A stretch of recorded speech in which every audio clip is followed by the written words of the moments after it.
Well, I'm Steve Cox, of course, and I'm a lifelong resident of Nelsonville. 68 years now, coming up on 69. Worked in many areas around the town, but always in the town, whether it be banking, whether it be over at the city or for the school or what have you. Just a lot of irons in the fire, and all blessed to be in Nelsonville. I've been very fortunate to be able to make my living in Nelsonville and to do most of the things I do in our town. So I'm very attached to this little town. Yeah.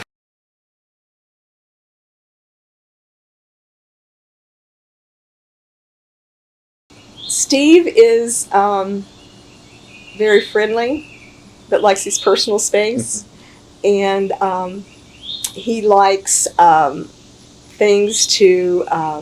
He's not really into change, but he is. It's very hard to define that because he likes order and he likes things to go as scheduled but he likes to be impromptu, and he's encouraged me to make many changes in my life. He's encouraged me to do all sorts of things I never thought I would be possible, and so it's kind of conflicting, actually. He's kind of complicated in that way, because you think that he's so set in his ways, but really he's not. He embraces a lot of new changes and kind of thinks about what it would be like differently and changing things. So I think that would probably be he's up for a lot of fun things. Yeah. He is that fun-loving guy. He is the intelligent banker that can help you out with any of those kind of accounting situations. He is just somebody that's going to be there for you, and he truly values you as a person. If you are having a conversation with him, his mind's not somewhere else. It's on that conversation, and he is going to invest in you and want the best for you. He's one of the most humble men you would ever meet, probably more humble than he should be. I think he, like all the nice things we're all saying about him in this video, if he knew it, he'd feel uncomfortable, I think. Like he never wants to, feel like somebody's put down, like whether he,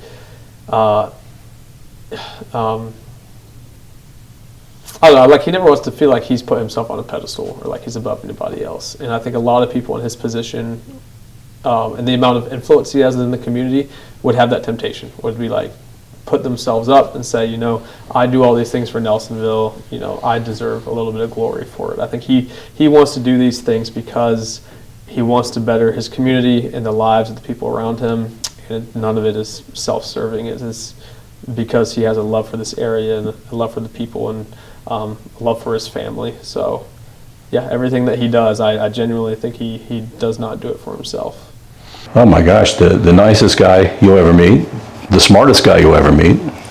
Well, he's been a mentor to me, obviously, taught me everything about banking. I think of him more as a big brother, honestly. I know there's a lot of people in this town that would consider Steve Cox their friend or even their best friend. And he is that, but more than that, he's my big brother. He's someone I could always go to and get great advice from.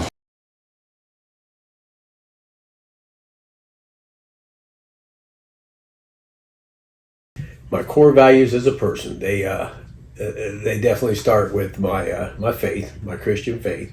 That is the root of my values right there. Not that, like anyone else, I haven't gone down the wrong path, and God, thank God, came and got me many times. But that would be the first thing I would mention in everything, Joe. God, they say God, family, and then everything else, and that's been the case with me. My family, of course, is very important to me. Love to see my children grow up, and now my grandchildren. My wife and I have been blessed with 2 wonderful kids ourselves, and they mean the world to us. So while my work over the years has been very important to me, and all the things I do in town are, they would have to take a back seat to my faith in my family. I put it that way. So He is just an ever-present constant. God is an ever-present constant in his life. He's always reflecting, how can I serve better? How can I not hurt someone's feelings? How can I be a better person? How can I share this by my actions? How can I act? So that his faith is a quiet presence too, but you know it. You feel it by the way he makes you feel. yeah. And how he treats everyone, and then just how he treats everyone. I mean, dating him, you know that I would just watch how he treated the person who cut him off as we were driving, or the waitress, or the people we pass on the street that he didn't know. He was just the most kindest person I had ever met. Faith was a very big part of our family, like going to church on Sunday. That was like a non-negotiable, and I was so glad for that growing up, because we built that church community. I was with my family every week. We believed in that higher power, and knowing that we're not alone in this world. So I think he would never have to like tell somebody he's a Christian, or they just know it by the way he holds himself. And he's like that in every situation, no matter what. Like, he's just that steady, constant, and you know that he has a deep faith and gives everything to God and relies on that. With the leadership roles he's had in church, he's done that for as long as I can remember. He's taught Sunday school at our church, I think, my entire life. He's led up front as a lay leader, and then when I was in junior high and when my sister was in junior high, he led the youth group, and he would always just find ways to engage the youth and show them, like, church isn't this big scary building that a lot of people think it is. It's a place where, like, we can feel Christ's love for us, and I think he really got that message of, church is something that's outside of Sundays. I have to bring Christ with me to work at the bank. I have to bring him with me to the school when I engage with others, when I coach kids, when I lead youth group.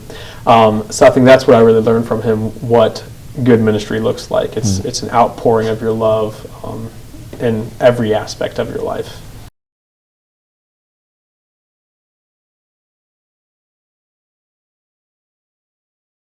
Bill Cox and Joanne Cox, two salt of the earth people that are gone now. I'll probably tear up here in a minute, but my dad worked for the electric company for many years, worked at Poston. He was a master carpenter, could do anything, could fix anything. Worked initially at Bacchus Lumber. A lot of people won't remember Bacchus Lumber down on Poplar Street in Nelsonville, but that's where he started his career, and that's where I spent a lot of my formative years, because we lived close by, and I trekked down there a lot to see what he was doing in his little shop down there. But I think at age 35 he got a job at the Poston Power Plant, worked the rest of his career for the electric company. My mom, she raised us for the most part until we were of high school, junior high and high school age, and then she went back to work at Nelsonville Home and Savings on the square down here, which is where I ended up after my career at First National Bank. And she worked there in banking also while I was working at First National. But they taught us a lot. They raised us right, I think. Again, like I was talking about my religion, I didn't always follow the right path with mom and dad, but they either gently or not so gently, brought me back now and then. So I couldn't have asked Joe for a better upbringing, more loving parents than my mother and father. And they were both involved in the town and well known in the town. And maybe that's where I get a little bit of it. But those are the two saints, in my opinion. Well, he was a mama's boy. He was very close to his mother, and he just lost her recently, and so that's life-changing, when you step up into that next role. But she was very much like him, and in her actions and her faith, and he carries that on. She loved baseball, and she didn't want a funeral, so we had. She left some money, and she goes, "I want you to go to a ball game and rent a box and celebrate together as a family." So that's what we do. We go to a Clippers game, and we have a box, and every year we've done that since she's passed, and spend time together just to remember. And that's probably something he wants to.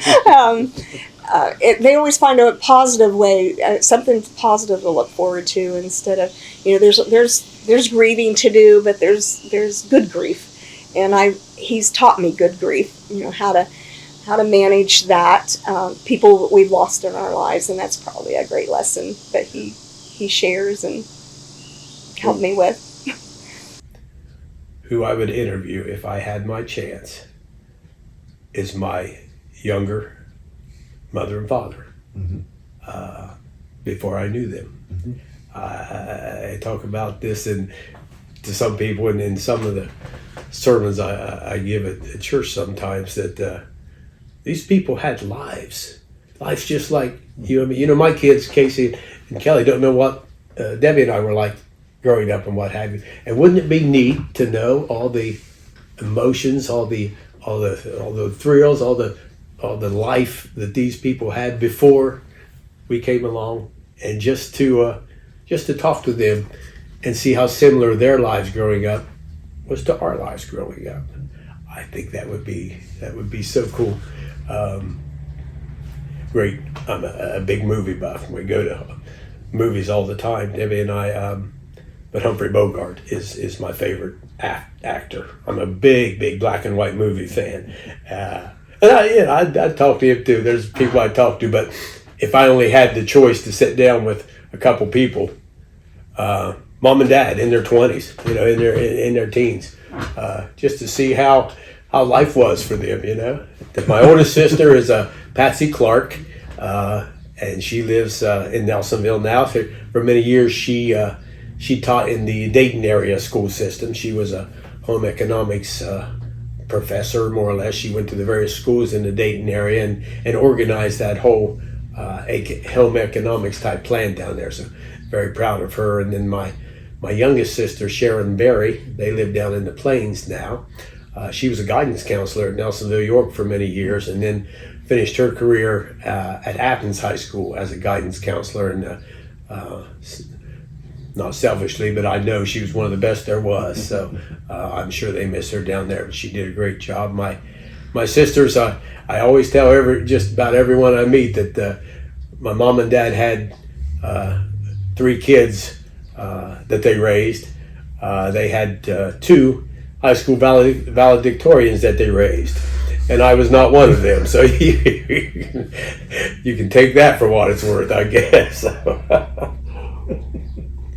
Very smart, very intelligent, very, very, very wonderful sisters. We have always had a loving relationship between our family.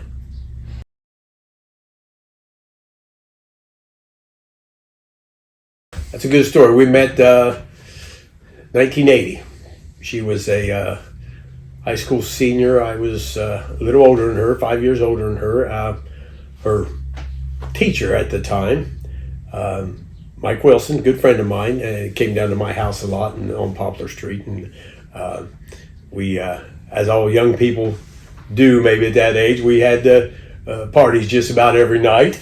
And he told me one night of this girl he wanted me to meet, and that was her.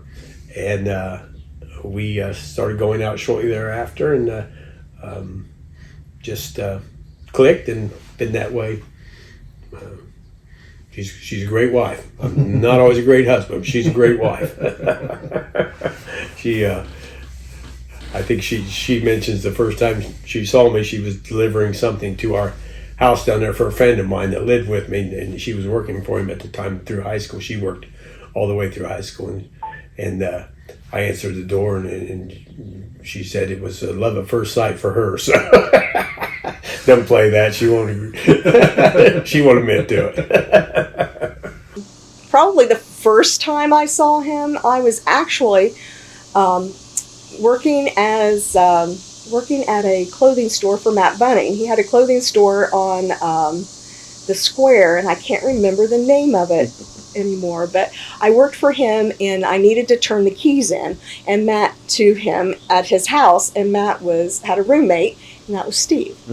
And so Matt was not home, and I knocked on the door, and Steve took the keys, and he was just so nice. I'm like, wow. And it just left an impression about how nice he was to me. He didn't know me, but he treated me so kindly, and didn't think much more about it. But then I wanted to see who he was. I'm like, who is this person? And my mom and I were in a car driving past his house on Poplar Street because I just wanted to get a glimpse of him.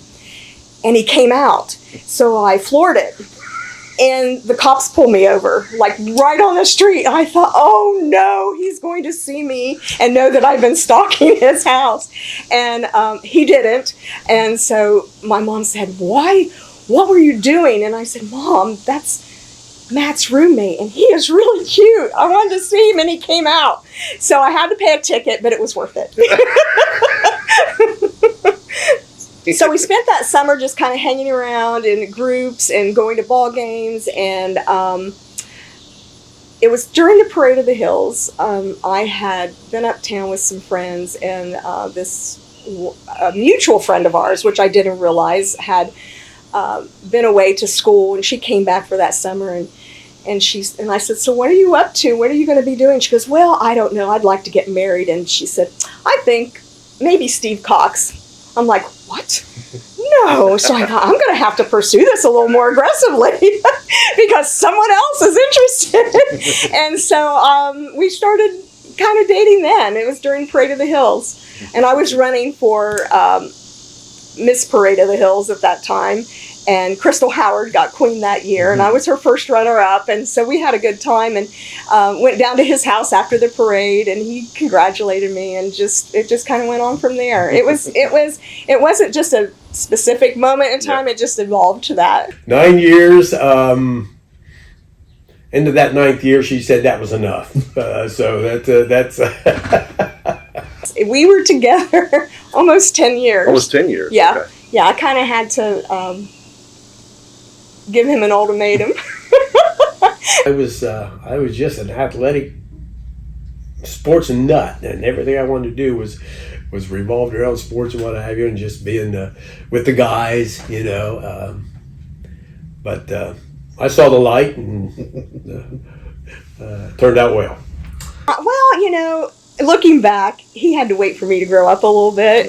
I was 18 when we met, and he was pretty well established in his business, and he knew what he wanted, and I just didn't know. I knew I wanted him, but I didn't know. And, at 18, it was kind of, I don't know. It was just, I don't know that he just knew I was young, right, and I needed to grow up, and I did. I'm thankful for that. I'm thankful for the time we spent as, just being single and learning to become independent away from my family and before I got married. So it was really helpful. And he's kind of like that. He kind of knows what people need. Mm-hmm. We were together probably 5 or 6 years, and we kind of had a breakup, and then we would go back together, and we just couldn't imagine life without each other. And then about 9.5 years in, I was like, okay, hon, this is it. If I need to be married before I'm 30, and I want to marry you.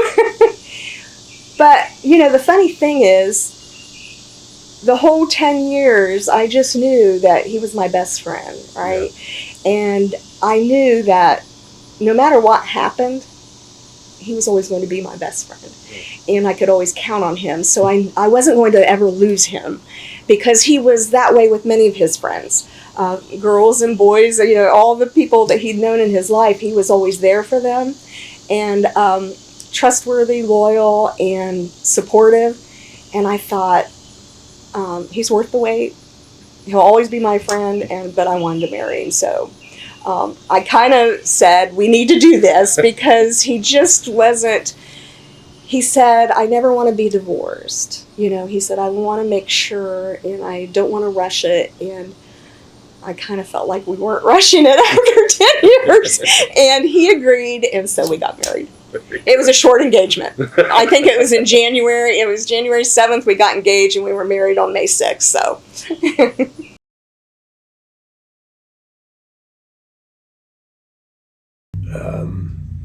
Everyone who's ever had children, so there's the best 2 days for me. The day my children were born, without a doubt, because they have brought a lot of joy to me. We've had sadness, but they are two of the best people in the world.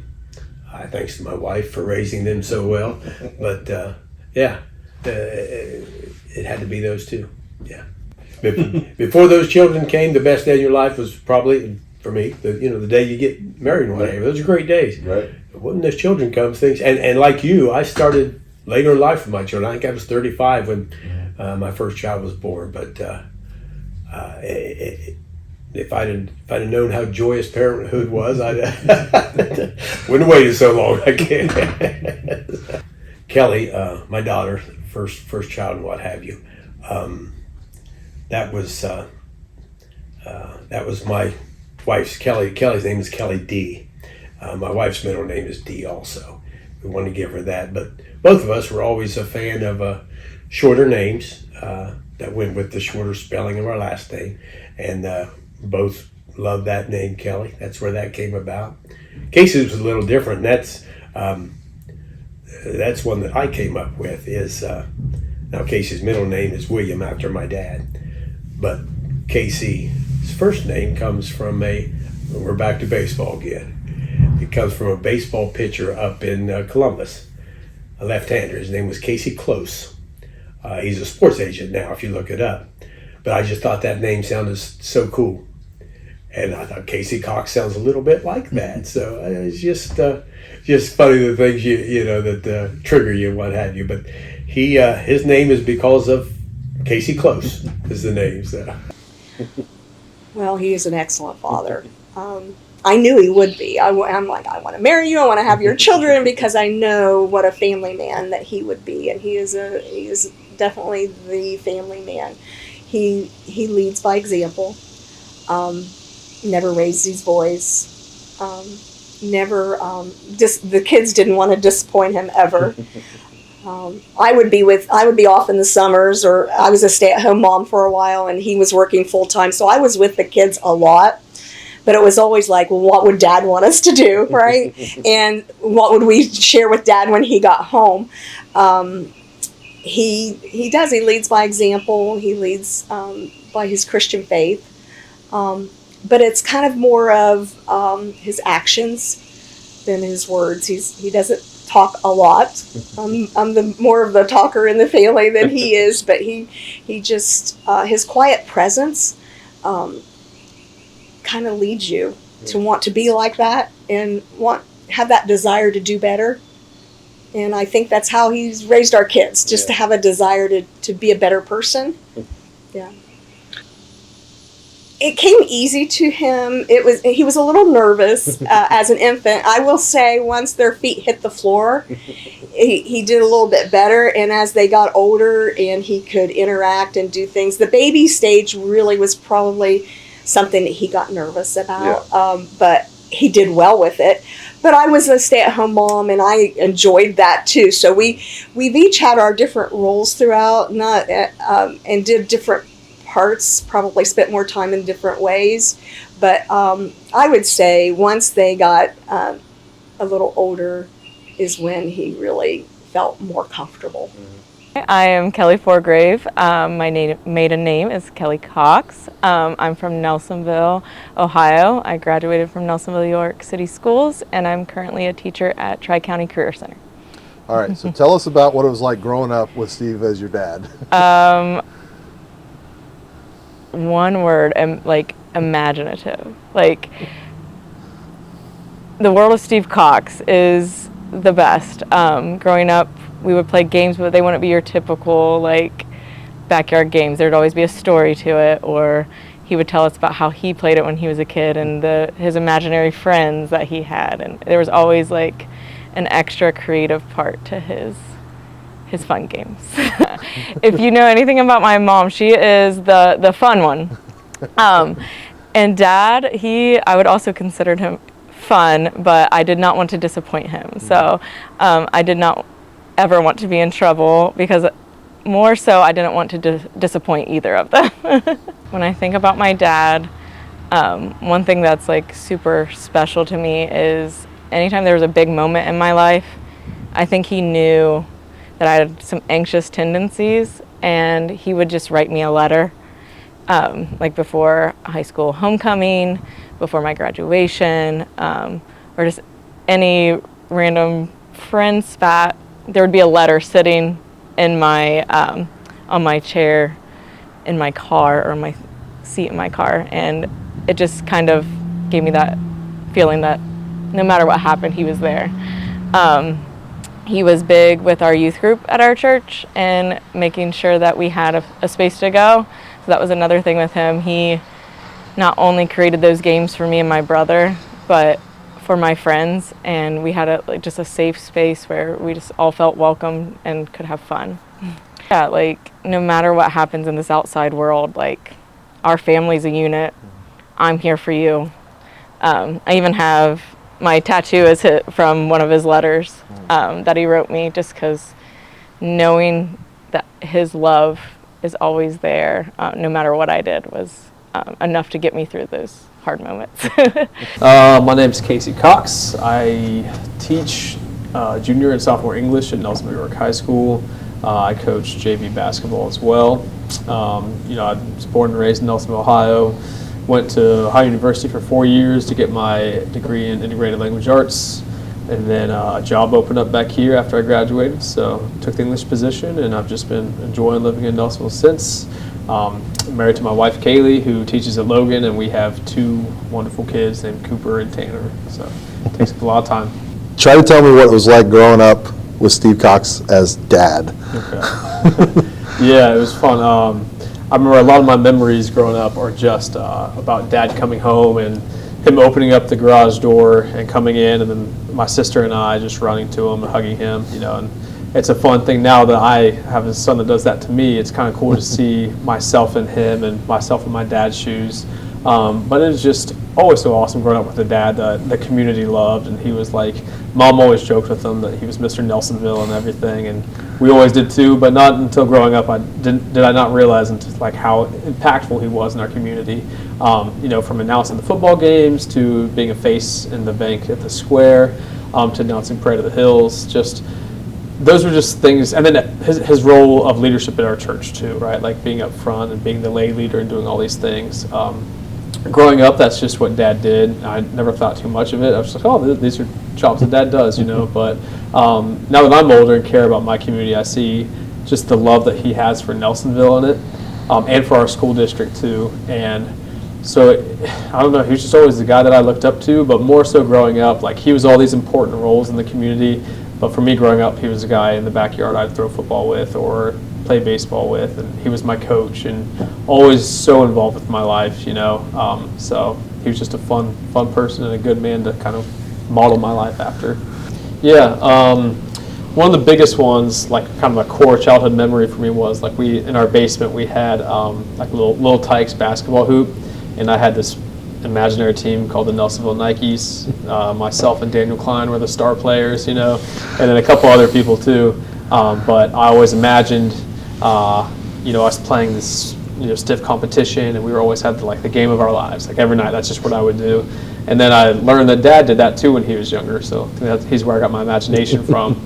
But so I got to the point where the games would build up, and on the weekend, we would have the big showdown between his Wildcats and my Nelsonville Nikes. And it's just funny, a grown man and his son pretending they had all their teammates playing together, I think that's when he played my team, that was the first time his team ever lost. So, so that's one of my favorite memories with him. But yeah, it's just a really tiny memory, but it's an important one. long summer nights, like he coached me youth basketball a little bit until Jay Klein took over, and then I think Dad was happy for that because I think he enjoyed coaching basketball, but it was nice to like have like our varsity coach also help us out. Sure. But he always loved baseball, and he coached me in that until high school, and he coached me 1 year in high school, and we would practice out here at the high school baseball fields every summer, and it was just long summer nights, and then just something small, like I loved going to the gas station with him, and we'd get like a little, I think it was Gem sodas, and it was just something I always look forward to with him, like talking about just basking in like a good practice, a good night, and just drinking a soda, talking together, and riding in his Jeep with the top off, like those are just memories that stick with you. As a parent. Now that I'm an adult, I see him in a different light too. Like I didn't realize all those extra things he was doing behind the scenes. He's just a steady person, a constant in a lot of people's lives. He could be that fun-loving parent, but you always knew that he had high expectations for you, and he wanted you to do your best in every situation. So I believe I parent similar to him. Like I want to have fun with my kids, but I want to teach them right from wrong. I want them to see other people's points of view. He was very good at that growing up, like understanding the other side of a situation. So I hope that I can give that to my kids. He was, patience always the first word that comes to mind for me. Especially being a parent now, like, gosh, patience is like the core trait that you need to have as a parent. But no, I remember being young and like going through phases where like I would lean more toward mom because I felt more comfortable with her. And I think that's what a lot of young boys go through. And like Dad, for a little bit, I was a little intimidated by him just because I think he was an older man, but it was nothing that he did. It was just, growing up, just learning things. But he was patient. He was a man that I looked up to, and he was kind of like what he says goes in our house. And it's not so much my way or the highway, right? Like if I made a mistake, he would pull me to the side and kind of help me rationalize it. He wouldn't like yell at me until his face turned red or anything, but it was more so like jokingly, like Kelly and I talk about, like he would never yell at us and say that he's mad at us, but it's more so like, I'm disappointed in your decision, and like he would make you be aware of the choices that you made and make you take ownership for it instead of him delivering all like the punishment himself. So I really loved his parenting style because I think that's what helped me become more autonomous. And it also was a good way of him to just show his love toward me. But yeah, I think that all kind of comes back to just his patience. Being an adult now and realizing all the things he did that I didn't know about, and I still don't know half the stuff he does because he is such a humble person. Growing up, playing sports, and Dad was always telling us, be quietly confident. And he embodies that. He knows he's capable. He knows we are capable, but that quiet part, like knowing, not having to brag, not having to boast, but doing what you need to do for the greater good. And I think that is him in a nutshell. He doesn't want the accolades. He'll be so mad that he has this whole video. But he really, the things he does is for other people and to better our community and the world as a whole. I see it more and more, I think, and he and I always talked about this growing up, like when I was a teenager, we would go on walks and talk about how it was tough at times to talk about real things with my dad. Like talk about deeply about faith, or just even like girls at the time, or things that made me feel vulnerable. It was hard for me to kind of bring that up to my dad. And when I finally told him that, I was like, I don't know why this is. It's not because I'm scared that you'll put me down or make me feel bad. It's just for some reason it feels hard to talk to you about that sometimes. And we had a great conversation when I told him that, because he said I felt the same way growing up with my dad. And I loved him and respected him. But for some reason, like, it was just hard to have that man-to-man talk, and do those things.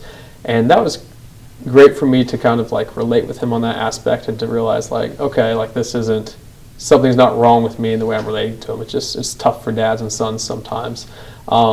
So I think about that situation a lot because now that we're older, like I'm able to have those conversations with him if I want to. Steve is Paw Paw. Paw Paw. Yeah, I'm Mama. He's Mama and Paw Paw, and he is one of the best. I think he enjoys it, more than just, having all the responsibility of raising the kids, We don't have to worry about all of that. But he still won't let them get away with anything, He's still teaching those teachable moments, and he teaches them. He loves to play ball with them. He just bought a golf cart. We were on vacation, and the house that we rented had a golf cart with it, and we had so much fun. So we came back and we got a golf cart, and we loved taking the kids for rides in it. But we really enjoy them, and they love Paw Paw. They love coming to church and seeing him up front. They run up to him, and they don't want to disappoint him either. And it's nothing that he has to say. It's just being in his presence. You don't want to disappoint the man.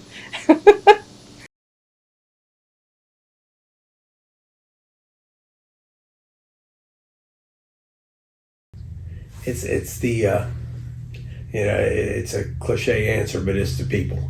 It's the people I've grown up with, the people I know.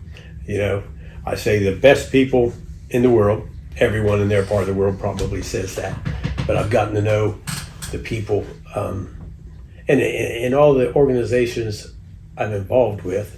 That's probably the most fun I have is getting to know folks, know what they do, know what they're involved in. That that pushes me to be more involved in the things they're involved with it if it interests me and what have you. Things that have been near and dear to me over the years are the things that can, I think, progress Nelsonville, the things that make it what it is, and that's that's Nelsonville York High School. I'm a Buckeye through and through, and I know the value of our school and the wonderful job that our teachers have done. They got me through, and I got a career out of that, so I'm blessed with that. But so many things that this town has to offer. We've got we're a town of 5,000 people that has an opera house, which is a town like this doesn't have something like that. There's so many things. We've got a college that we need to embrace that can offer a fine education to our youth. It did for me. So it's multifaceted, but there's a lot of things in this town that really drive me or really inspire me. We've got good things in this town. Like every little town, we've got things we need to address, and I wish we could. You and I can't sit here and solve the drug problem, but we know it exists, and we would love to help. We can't sit here and solve the housing problem, but we know it exists, and to keep searching for answers to those kind of things is kind of what motivates me or inspires me. I probably can't solve them, but I can think about them and do what I can. So there's no other place for me. I've thought about it many years. When you're younger, you maybe want to go out and see the world and what have you. But Joe, I never wanted to. I wanted to live. I wanted to live close to my mom and dad. I bought the house I grew up in. That's where I first. Where Debbie and I got married, we first lived when he was transferred to Columbus. But I was going back and forth to Columbus all the time because I've told a lot of people this. Home for me is different now since they're gone. But back in my younger days, home was not a house on 450 Pleasant View Avenue where I grew up. Home was where my mom and dad lived. And when they moved back, Mom always wanted to come back here when Dad retired. They moved back over onto Lake Oak Drive. My home wasn't Pleasant View; it was Lake Oak Drive. That's home is where you grew up, and wherever they were, I wanted to be close. So I've never thought about leaving. The older people like me, they want to go to Florida and what have you. I love snow. I love winter. My friends are here. It's harder to make friends when you're older, So my friends, they live over by the school. They live on Columbus Street. They live, they live close by, and I get to see them. That means a lot to me. So I've never thought about leaving town. Don't want to. Every day in the summer at 8:30, 9 o'clock, after I had my bowl of Quisp, which was a great cereal for me back then. No one would know what it means now. But after I had that bowl of that, I was on my bicycle, and I was heading out to the city park with my friends, or down to Gray's Field, which was in our neighborhood, and it was play ball or swim the rest of the day, and not get home. Everyone says that not get home till dark. Well, that's true. I didn't get home till Batman came on, about 7:30. It was just. You think back on it, and maybe it wasn't as romantic or good as you think it was, but it was to me. I just loved this small town feel. They say back in the day, if you did something wrong, your parents would know it before you got home, and that's true. That is true, and that's okay. We had a town that looked out for each other and what have you, and I'd like to have those days back. But again, this is an old guy espousing the good old days, So, personal story that I know is that I was put in jail in second grade. And I've told this many times. I've told this at the bank many times, and they run away, the bank employees, when I do them. But for weeks, I would ride the bus to school, and on the way home, it would drop us off at the corner of the Opera House over there, and there was a Kroger's is where Fruth used to be, and now where Ohio Job and Family Services. And I would stop in there every day, second grader, with my little lunchbox, and I would go to the candy aisle, and I would take a Reese cup and a Nestle's Crunch, and I'd put them in my lunchbox. And I did this for a couple weeks, figuring, I've made it, no one's seen me and what have you. Till one day I exited the store, and the store manager was right behind me, and said, Steve, he knew me, he knew my family. Russ Klein was his name, great guy. Said, what you got in your lunchbox? I immediately broke down in tears because I knew I had been caught. And Russ told me at the time, he said, he told me what was right and what was wrong, and told me I could keep the candy bars, which I was too distraught to keep. I put them on a brick wall and went home. Told me he wouldn't let my parents know, that it'd just be between us. He lied about that, which I'm glad he did, of course. But my sister came down to the field one day where I was playing with my friends, and said, Dad wants you. And in our neighborhood, Dad, he was a great whistler, and whenever I hear that whistle, I knew it was time to come home for supper or what have you. But this time he sent my sister down to get me, and I went home and was confronted with my crime. And he told me to go get dressed in some good clothes, which I did. And he was going to take me down to the police station, which I didn't know at the time. And it's a twofold thing for me, Joe. And the fact that it goes back to, again, my religion, my faith, and the real world, I guess. Dad was going to take me to the police station. My mom, while I was getting dressed, came in and sat beside me on the bed and read the Bible to me. Read the story of Cain and Abel to me about the battle of good and evil. As an 8-year-old, you don't always understand it, but I understood the importance of it, because my mom was sitting there crying as she was reading, which I'm about to do now. So we went through that, and that's the spiritual aspect of it. And then Dad took me down to the police station and talked to Chief Max Valkenberg. I suppose this was in the late 60s. And our city had a little two jail cell back there. No one was in it at the time.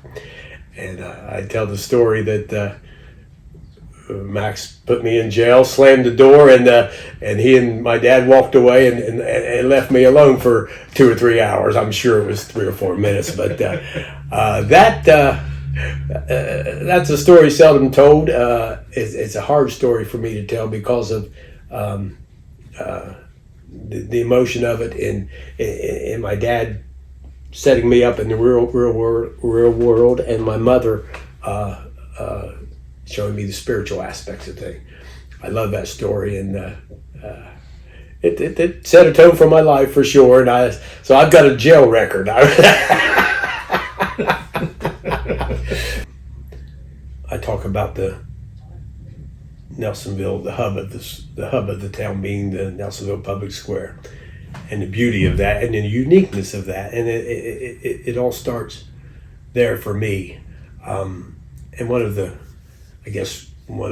again, back in the good old days, the things that you like was all the shops open around the square and all the people milling around the square and what have you. Those would be great to have those days back and to see those full again. But the people that come to town, you tell them this is where things start on the square, and then you branch out and you say, well, the Opera House is on the end of the square. We've got beautiful things that we've done around the square, roundabouts and what have you. They talk right now about Nelsonville. The political climate is, I don't know, I wouldn't say iffy, but sometimes we don't get the good reputation right now for all the things happening. Even though our city government, our council has done the best job they can, we seem to exaggerate the spats and what have you, and make people want to see that kind of news. They don't want to see good news, but there is good news that has happened in Nelsonville. This Nelson Commons Park over here, where our swimming pool is. A lot of people, again, don't know that, but that land was donated by the Bear Brothers Foundation to the city. That swimming pool was built with funds from people like Mike Brooks, like Steve Hotel, with a lot of individual funds. People in this town have always been very giving, and I would tell people that we've got a giving town, a close town, a town with the same problems that everyone else has that we want to fix, that are hard to find a fix for, but that there's great things to do here. We're kind of in the middle of a beautiful campus at Ohio University and Hocking Hills on the other end of us. We're kind of in the middle of that here with great things happening. You got your railroad, you got your we've made this Hocking River a place for people to come, a destination now. You get on Adventure Pro and rent a kayak or canoe and what have you. Who would have ever thought, me growing up, that the Hocking River would bring people to this town? I thought it just meant me and Greg Oakley on an inflatable raft heading down through town. That's what happened back in those days. And I think it's true in most small towns, but the middle class is kind of gone these days. In Nelsonville, you have your richer, more high income type people, and then it seems like that middle class that used to work at Post and Plant or at Doctor's Hospital, somewhere in town, you can make a living on the public square back in the day at the one of the Five and Dimes or at First National Bank. That's my career was made there. I don't know if you could do that in town today. Those jobs have dried up. They've left. I would love to see that middle class come back. I am a guy that thinks the less fortunate always need a hand, not because they've got their hands out, but because they need that hand to step up. I think those in the middle class always aspire to step up. I think everyone in town should be inspired to do the best they can in life, whether it be education, whether it be job, whether it be raising a family, whatever you're doing, do the best in your life. And I think for Nelsonville, there's a lot of things we can pinpoint, what have you. And luckily, for me, I'm involved in a lot of it just because of all these boards and committees I'm on, which I counted up the other day, 9 or 10 boards that I'm on. So I know a lot of what's needed, what's going on. I can't fix most of it, but I do know, and I can and hopefully help with that. But there's always things we can do better with. you'd like to bring industry to Nelsonville. Unfortunately, we're setting in a flood area here now, so you can't build anything in town. But boy, you can do the best you can with what you've got, and we can restore our neighborhoods. We can make the housing better. We can uplift people. People said when the bypass came that it would ruin Nelsonville. Where it didn't. It didn't ruin Nelsonville. It's easier to get to now. You can get to a job quicker now, what have you. We can be a place that people want to come to. We as a city have to come together and make that happen. And I have confidence that we will. We have bad times like everyone else, but I know we'll come together. We always have. My thing with Nelsonville, and I think in many cases we're doing that right now. We're addressing the infrastructure of Nelsonville with some sewer, gas line projects and what have you, which is very, very important. And I think we're starting to address the housing issue a bit. I talked about our neighborhoods being a little blighted in many cases, and I think we're starting to address that. But the going forward for me, I think to bring families to town, we also have to address the beautification and the recreational aspects of Nelsonville for people that might move in and the people who are here, what have you. We've got a dog park coming into the south end of town. I think that's going to be really nice. East end of town, I should have said. But also we've got committees talking about what we can do beautification wise at Nelson Commons. Some things we can do maybe down at Polyfield. Although we all recognize as Nelsonvilleites that we're going to have that flooded every year, so it's kind of hard to put anything, permanent down there.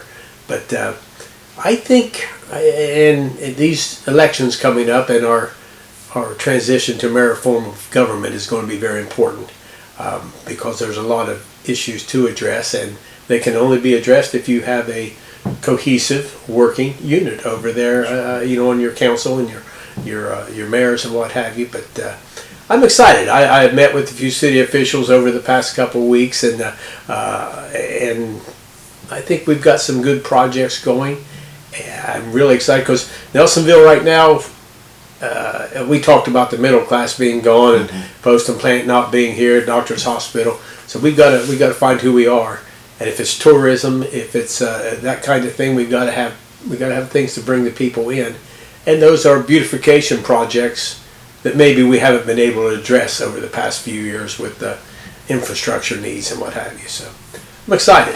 Hocking Hills, that's exploded with tourism right now, and they were in the same boat. They had the Goodyear factory, the Smead, and all that, which they don't have anymore either. But they have transitioned to that tourism type industry, and we can do the same. We've got great things to explore around here.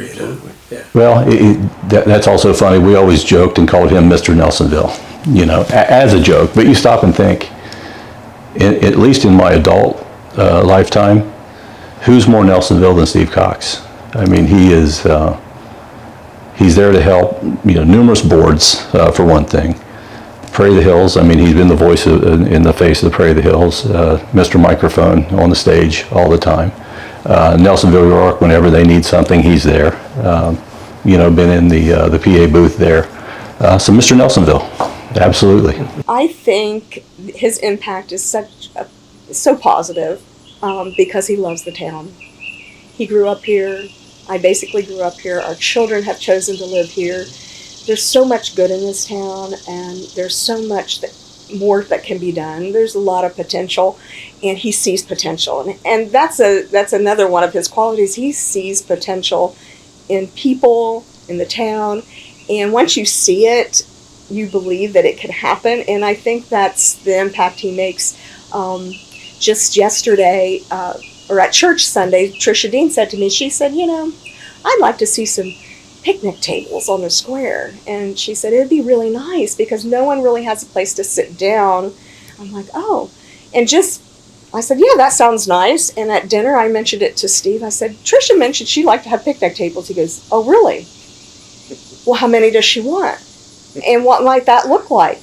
And then he started thinking, and I would say today he's probably met with some people and has got the ball rolling on that because it's such a good idea. So he takes someone's ideas and he doesn't squash them. He's just like, oh, that's a great idea. Well, let's do this and maybe do something else, and let's find some money for that. And he's on a lot of boards, and he does know there's some money out there, and he knows avenues to get them, and that's helpful because there's a lot of good people with a lot of good ideas, but maybe not have the connections, and he has a lot of good connections.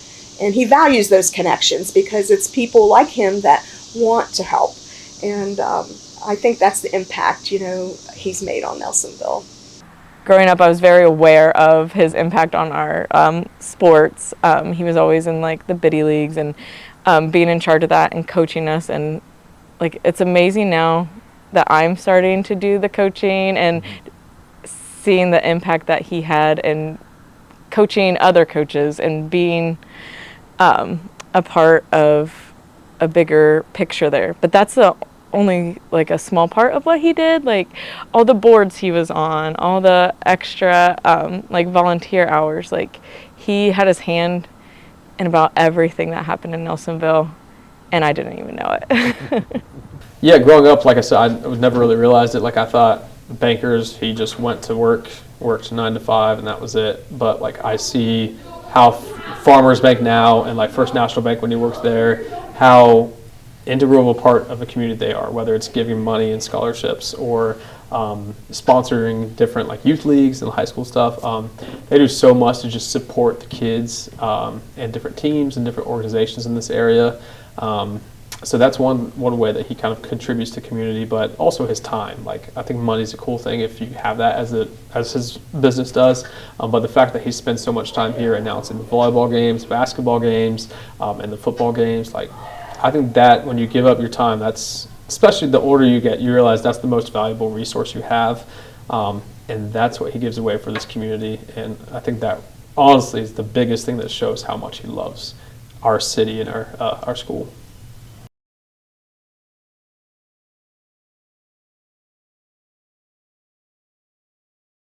I just completed a 50-year banking career. I shouldn't say completed. I'm still involved with Farmers Bank here in Nelsonville, and just not on a day-to-day 40-hour-a-week basis, but still involved with the bank and really enjoy going to the various meetings and the board meetings and what have you, and keeping my hand in that a little bit, but not like I used to. So one of the things Nelsonville's been very fortunate with was the Bear Stewart Foundation, which was established in 1976. And we're sitting in that office right now, the Bear Stewart office.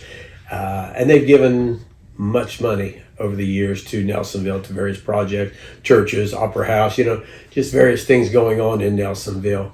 Mr. Stewart left us a legacy fund, and this organization now sees that needy people, needy organizations in Nelsonville have some funds to do what they need to do. So I spend more of my time on that these days in town than I do elsewhere.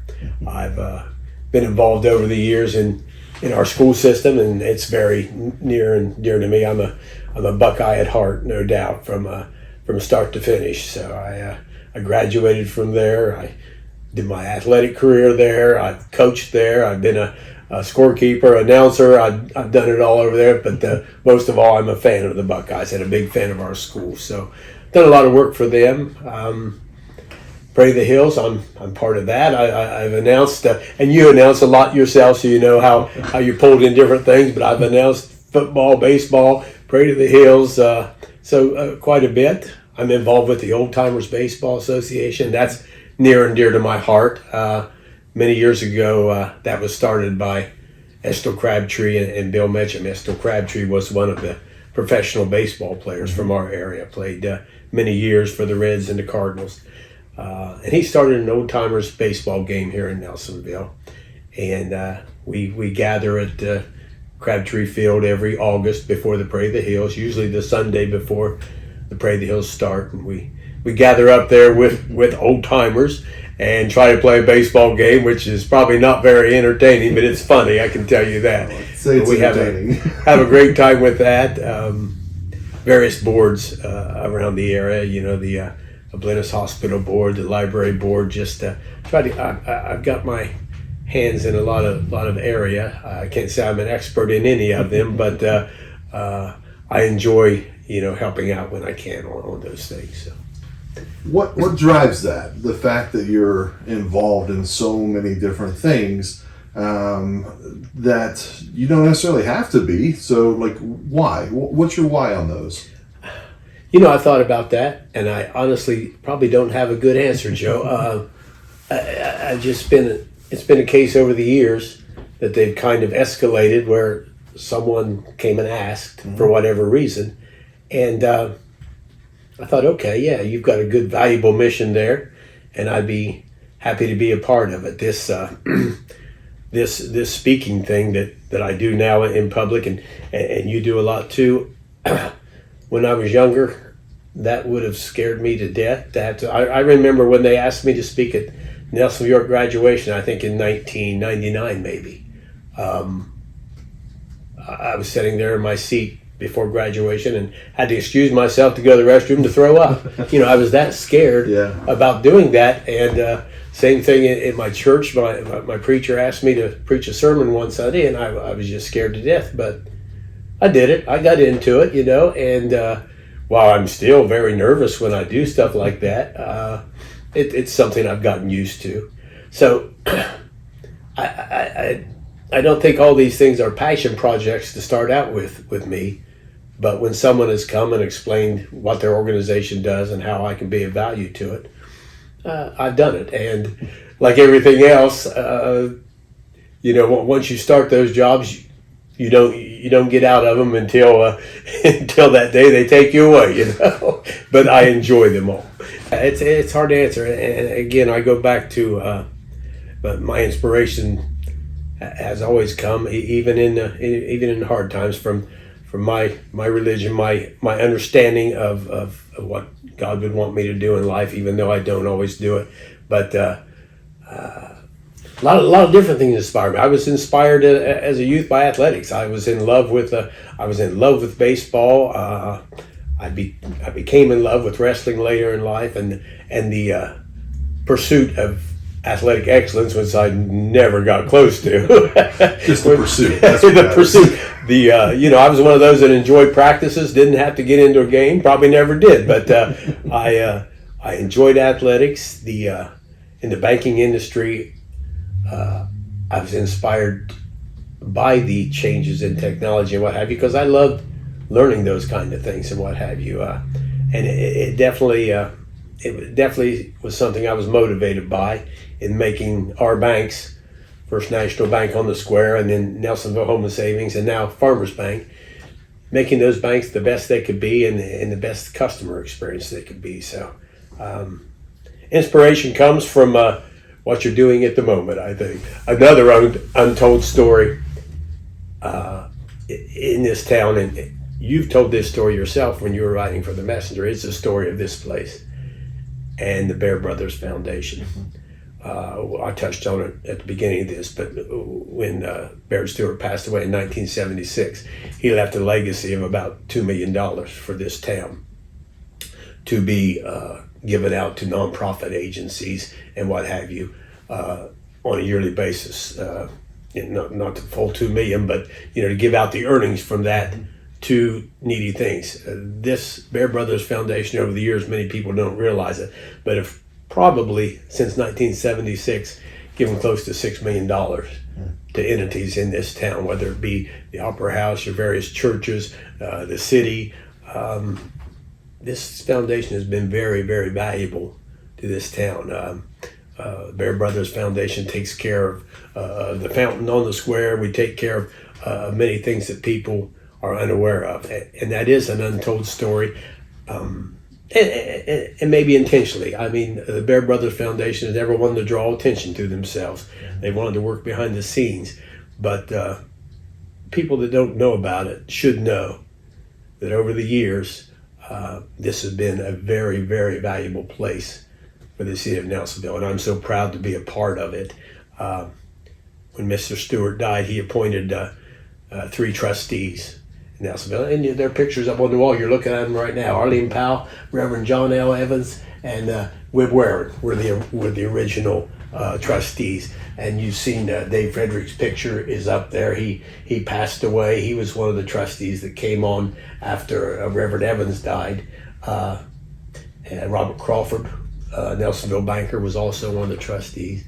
And now the three trustees are myself and Jane Harmony, and Wib Warren, one of the original trustees, is still with us and doing a great job with us. So it's a pleasure to have them around, and they are so involved in this city, just like we've talked about. The Bear Brothers Foundation is a valuable asset, and it's kind of an untold story, but kind of on purpose, but still one that I hope the citizens know and appreciate at some point. So.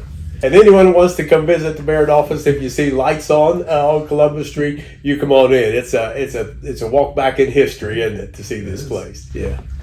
So this is not intentional that this question comes up after the jail story. But how do you feel you've grown as a person over the years? Not taking candy from markets anymore? Yeah, I've not done that for a while. Exponentially, like anyone that's grown up, you get to this age and you realize what you didn't know that you thought you know when you were younger. Not just about the businesses that you work with or anything, but about life and the things that meant so much to you were really a drop in the bucket. But then you look back in your coaching or your work with youth ministries that I used to do at the church, and you see those raw, bare emotions that a teenager or what have you have, and you think, how could that be possible? Until you think back to your days, and you're the same. You're the same. The little things that got you in school that day that were almost life-ending, were not much, but they felt like it back then. And I think that's one of the biggest lessons I've learned in dealing with people, that things that might not affect me emotionally or that I think are very important, they are. They are to people, for sure. My heroes growing up, my dad was number one. No, my mom and dad were 1 and 2. We're 1 and 1 is what they would be. But my heroes growing up, besides mom and dad, mom and dad, I put Jesus in there, of course.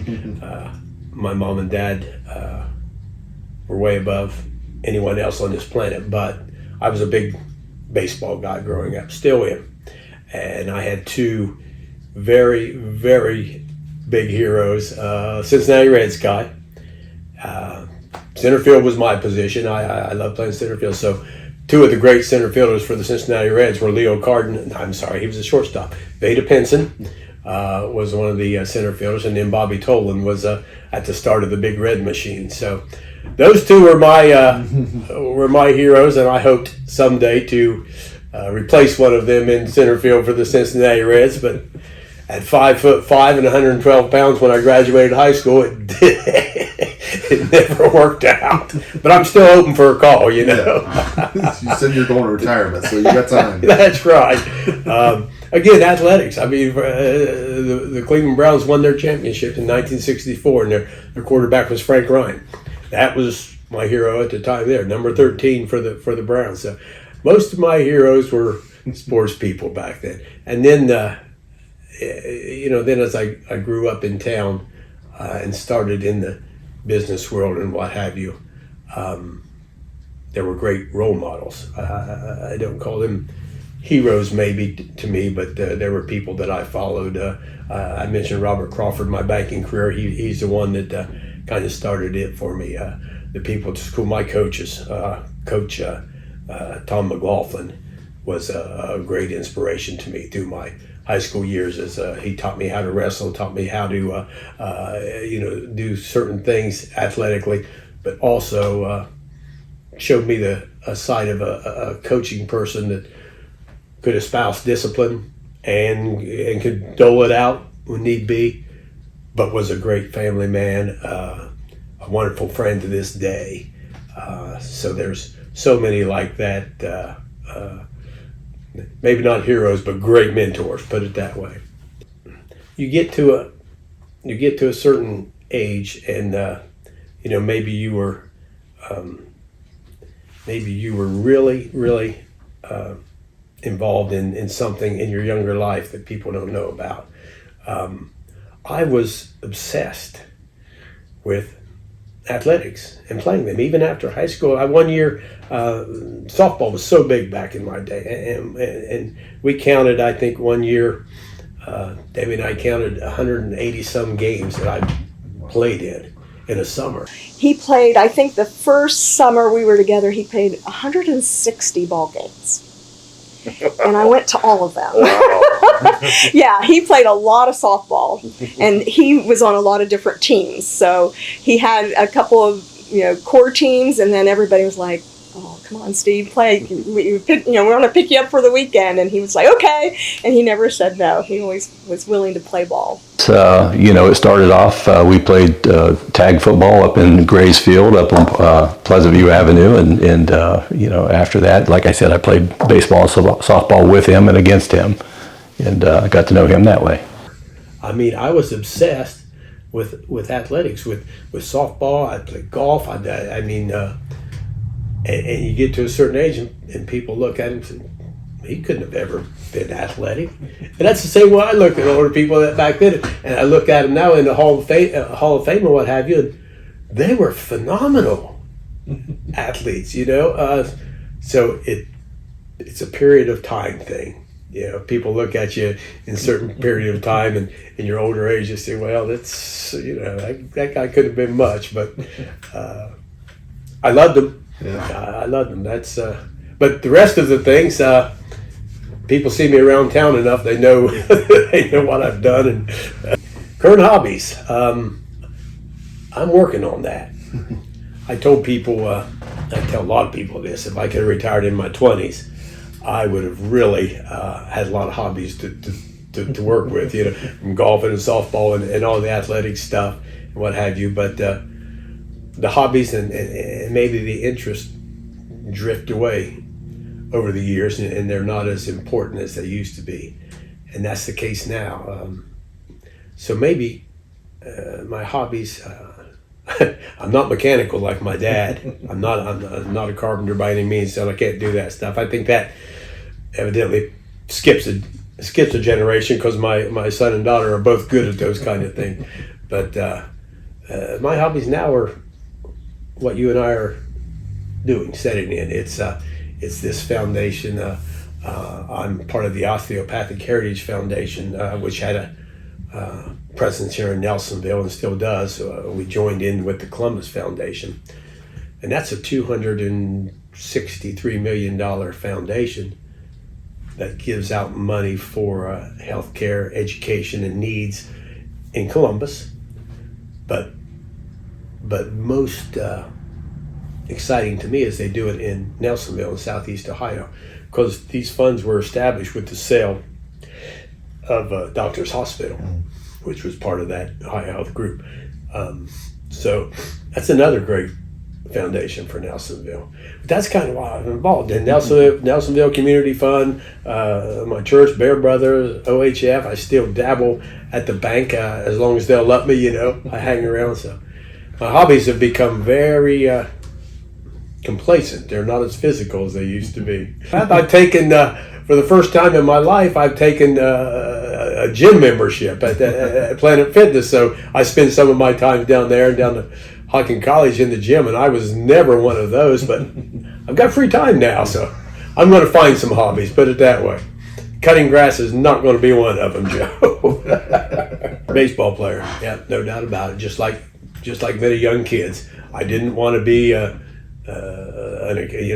ended up with an accounting degree. I didn't want to be an accountant. I didn't want to be a banker. I went to college not having a clue what I wanted to be, but there were no job prospects on the horizon. Mom and Dad said, why don't you go out to Hocking College and do something? So I ended up in accounting. It worked out for me. My senior year at Hocking, I got a job at the First National Bank, and I was there for 36 years at that point. Never moved on to in schooling after that, just because I was working at that point, and a lot of people did that back then. But that became my education and schooling, and I worked there for 36 years, and I rose from paper shredder down in the basement to president and CEO of that place, and then moved on to Nelsonville Home and Savings when that bank was sold. So my aspirations maybe were never fulfilled. I never played professional baseball, but I think I was put where I needed to be. Love watching baseball. It's harder to watch these days. It's hard to find the Reds, but yeah, baseball and college football. I'm a Ohio State football guy. I love to go to the OU games. We hit all those. I love to watch all the sports, Joe. The one I probably least like to view is basketball, and yet I was a basketball coach for many years at the school. I became a referee, been a basketball referee for some 25 years or what have you. But that's just not one I've enjoyed. It's hard to pinpoint why you like to watch what you like to watch. But college football, Ohio State, and baseball. And, if I watch a basketball game, you know what I watch? Referees. And I taught referees for many years, taught a class, and I that's what I watch if I watch a basketball game, which I very seldom do these days. So that's really pretty easy for me, actually. In your younger years, it's easy to sleep till noon or 2 o'clock or what have you, and then get up. That's not so easy anymore. But rise at the normal time, 6:30 to 7. Get ready, get in the car, and drive however many miles it takes to a minor league ball game. I told you I'm a big baseball fan. I'm not a professional baseball fan like I used to be. I'm a minor league baseball fan, and I'll travel to any minor league park. I love this. I don't even have to see a game. I just have to see minor league ballparks. I love them. They used to tease me at the bank that when I went to minor league parks that I cried when I walked in, and it is kind of emotional for me. So it kind of goes back to athletics, and I would do that. I would see my minor league game, and then I would get home maybe the next day and go to Nelsonville, New York, and announce a ball game. I love watching the young kids play. I thank the school system for letting me be involved all these years. Since one of the best announcers ever to cross our path, Jack Simon, passed, I've been the PA type announcer for the Buckeyes, and best job in the world, best seat in the world. Football Friday nights, I just adore football Friday nights. So, but yeah, I'm a minor league baseball fan. Unabashed, I would go anywhere to see a minor league game, and at the drop of a bucket, I'll go.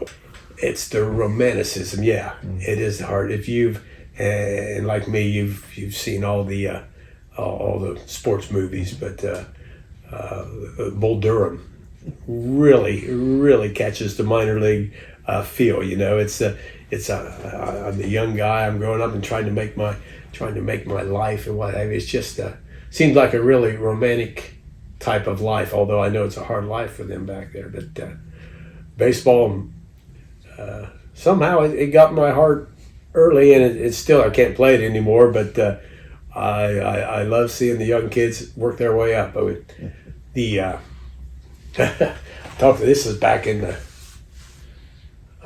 early 80s, and Debbie, my future wife, and I were in Myrtle Beach, and they had a ball team down there, the Myrtle Beach Blue Jays, part of the Toronto organization. They played on the Coastal Carolina ball field at that time, and we went down with a lot of friends and what have you. Mike Wilson was there with us. I think Greg Oakley, a few, but we all were watching all the players, and I told Debbie, I pointed to the shortstop, and I said, that guy's going to be in the big leagues. We need to keep an eye on him. And so she, being an outgoing person after the game. She corralled him and got a picture with him that Mike Wilson had a copy of it and presented it to me the other day. Is why I'm thinking of this. But she had a picture with him, and it turned out he made the major leagues. His name was Luis Sojo, and he played for many teams, but he ended up playing for the Yankees as a utility man and World Series champion and what have you. But it's just fun to see them rise through the minors. We were down to Bluefield 6-7 years ago. Bluefield, West Virginia. It's on the border.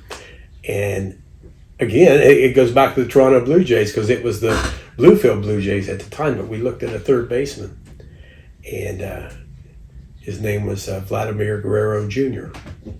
And we were there, and we were standing in the concession line, and I nudged Debbie, and I said, "That's his dad. That's Vladimir Guerrero." She was. You didn't know who he was, of course, but I did. But it was just great. Like I told her, I said, that guy's going to the major leagues too, but he's not going to play third base because that was not his spot, I'll tell you. But boy, so I've seen a lot of people through the years. I've got goals in this town for things that I hope old people. We go back to the good old days. Well, it used to be like this, and neighborhoods are terrible and what have you. But things change, But there are goals in this town, things I see that we might be able to help with as the Baird Foundation, as a citizen and what have you.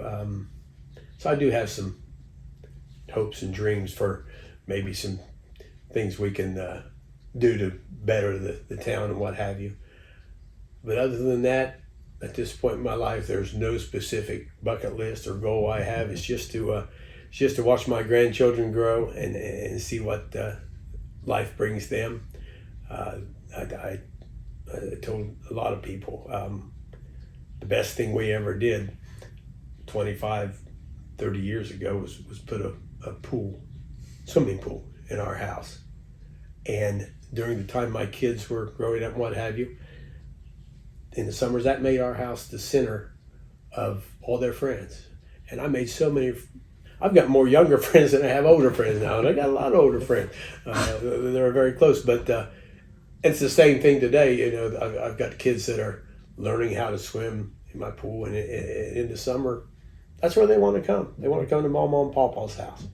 That's a goal for them to always want to be around and with me. Not because I have a pool, but because I love them. The pool helps. Yeah, it definitely helps. It may be number one right now. It's a good hub.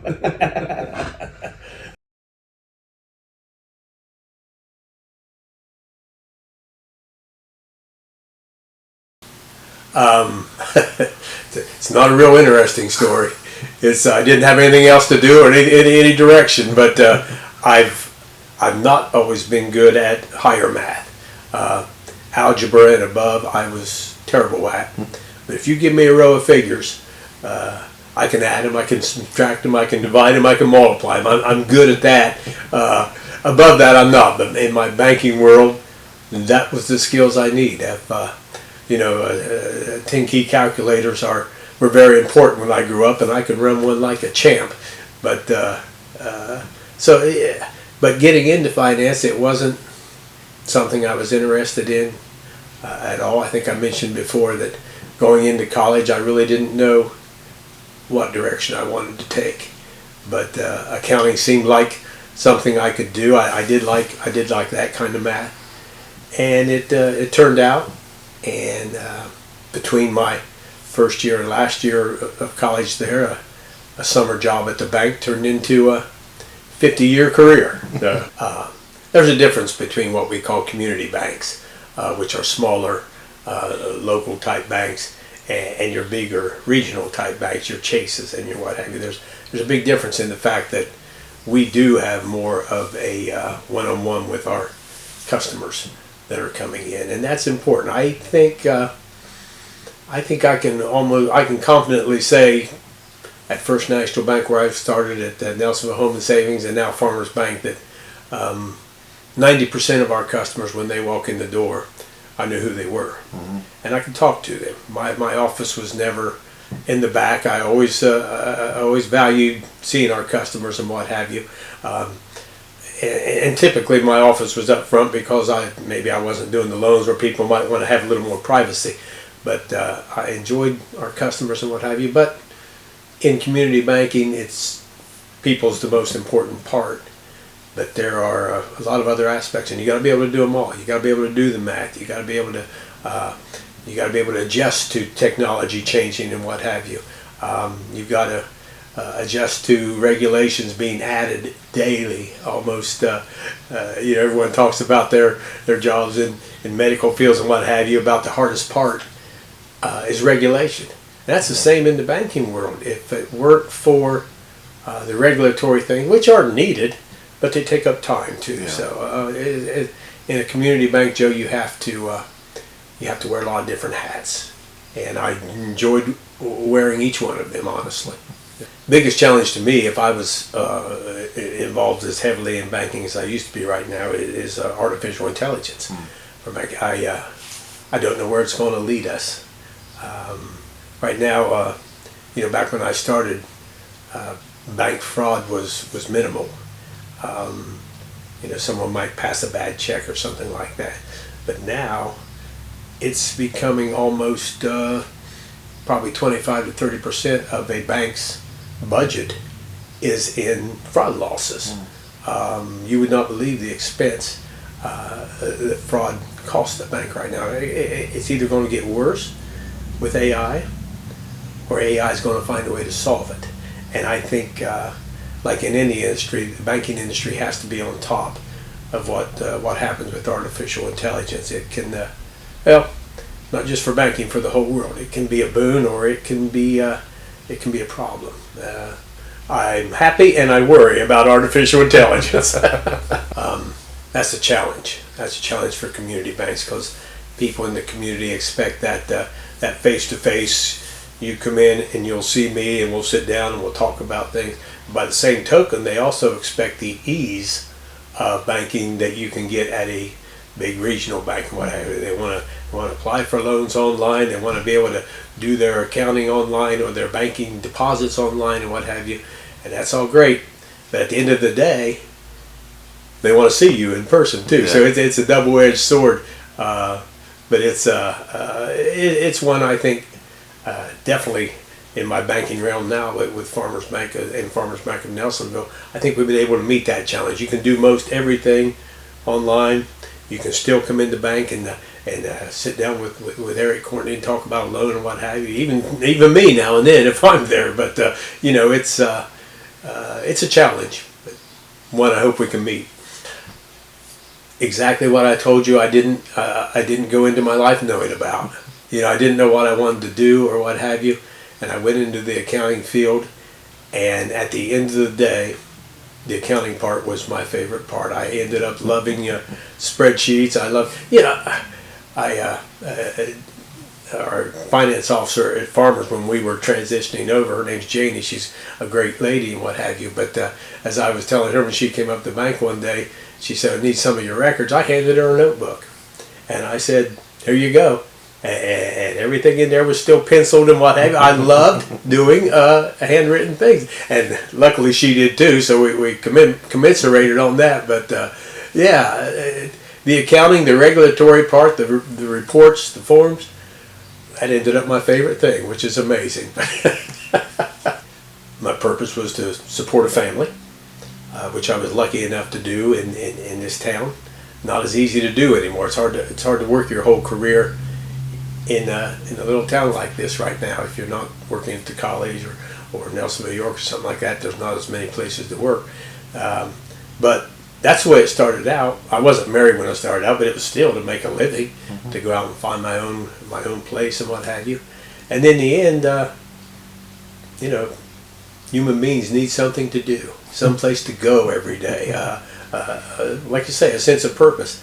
And that was it. And it was always to make the bank successful. There are regulatory agencies that come in and inspect the bank on a yearly semi-yearly basis, and they do an exam or an audit or what have you. And it was always my goal to get the highest scores we could on those audits and what have you. I enjoy the challenge, but also the challenge of making the bank successful, growing it, and offering good service to our customers. So I do. Maybe not as much in the banking realm now, although with Nelson Home and Savings, the fact that we merged with Farmers Bank in Primary, I've got tremendous friends down there, and I was so glad when we made this deal that one of my lifelong friends in banking was the CEO of Farmers, Paul Reed, a good friend of mine, and I've got goals for, even though I'm not there all the time, I've got goals for that bank our little bank to prosper, and this whole seven bank community bank to prosper. And while I'm not there all the time, I do all the things I can on the outside to make that successful. Maybe that's why they've kept me around, because I have so many outside boards I'm on and what have you. But one of my main focuses now is, again, we're sitting here in the Barrett office. A lot of my focus now is on things we can do for the city and what have you. I try to meet with people involved in the city as much as I can. I think there's great opportunity in this town, and we need to. I still want to be part of it, as long as I can. So,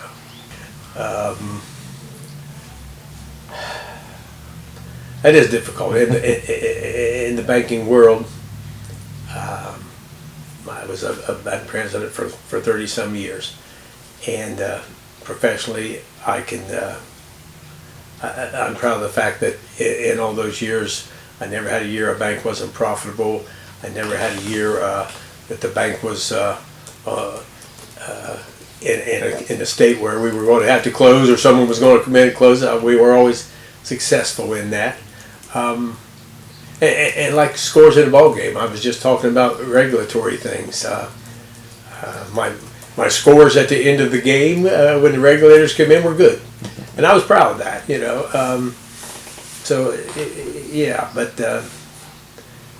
But in the banking world, the community banking world especially, in Nelsonville over the years at the various banks I worked at on the square, I think we were involved in the community to an extent that maybe some of the other places weren't, and that was something I was very adamant about and passionate about. Helping out, paying the electric bill up to the cross when people couldn't, or just helping out around the city as much as we can. We wanted to be a part of the community, and I'm proud of the fact that we were. Yeah. Now I'm going to put you across the aisle here, across the table from yourself when you were at Hocking College, to tell them that you would do these things over 50 years. How would that conversation go? I would have a look of shock and awe on my face for sure, because even at the end of Hocking College, or between those first 2 years, I wasn't sure what I wanted to get into. My father had a friend. He was on the Nelsonville Area Improvement Committee is what it was called. And they did TV bingo every week. My dad was one of the callers for that, but one of the guys that was with him was named Mike Robinson, and he was president of First National Bank. Dad said, "You got any summer jobs over there? Like, see if my boy would like to do that." That's how I got into it. So that was about it on that. That started the career. I wasn't sure, but it worked out. So. I took to it. I took to banking pretty. My first 2 weeks were down in the basement shredding paper. I didn't take to that at all. And, there's some good stories there, but I took to it. The mathematical part, the part of dealing with the customers and what have you. I enjoyed it. I enjoyed the people I worked with. I'm still friends with people I worked with at First National. 35 years ago, we still get together from now and then. Still part of my life. I just it felt comfortable, and I really enjoyed it. As bank president, did you ever bring someone in to go shred in the basement for 2 weeks? Oh, you bet. Figured if I had to do it, they had to do it. That's if you talk to a person who's been in banking a long time, they started at the bottom in the basement and they rose their way up through tellers and what have you. Those are the best employees. Someone that knows the whole operation. You know how that goes. It's just those are the people you can count on. Well, I think everybody in Nelsonville knew of Steve Cox at that time, and played baseball, softball with Steve, and that's really how I got to know him. And then I needed to do an internship in college, and called him. I wanted to know if I could do an accounting internship here with him at the bank at First National at the time, and he was glad to oblige, and we've been together ever since. Banking was nothing like I had expected, and once I had been in it a couple months doing this internship, I knew that that's what I wanted to do. And I was fortunate enough at the end of that internship, he asked me to stay on and continue. That was 40 years ago. Yes.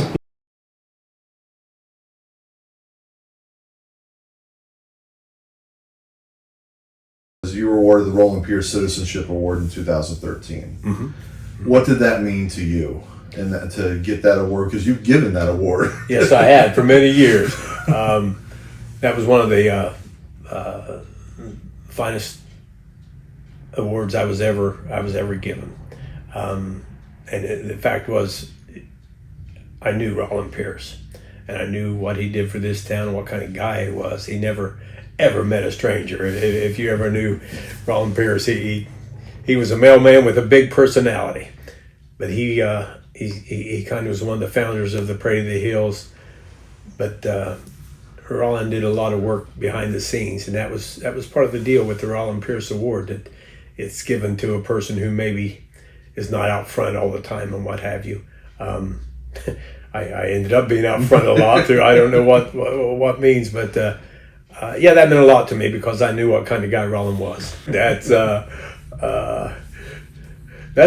been a real joy. It started out as a terrifying thing because I didn't know how I was going to do it, didn't know what was going to happen, didn't have any training in it or what have you, but they threw me up there, and it came to pass.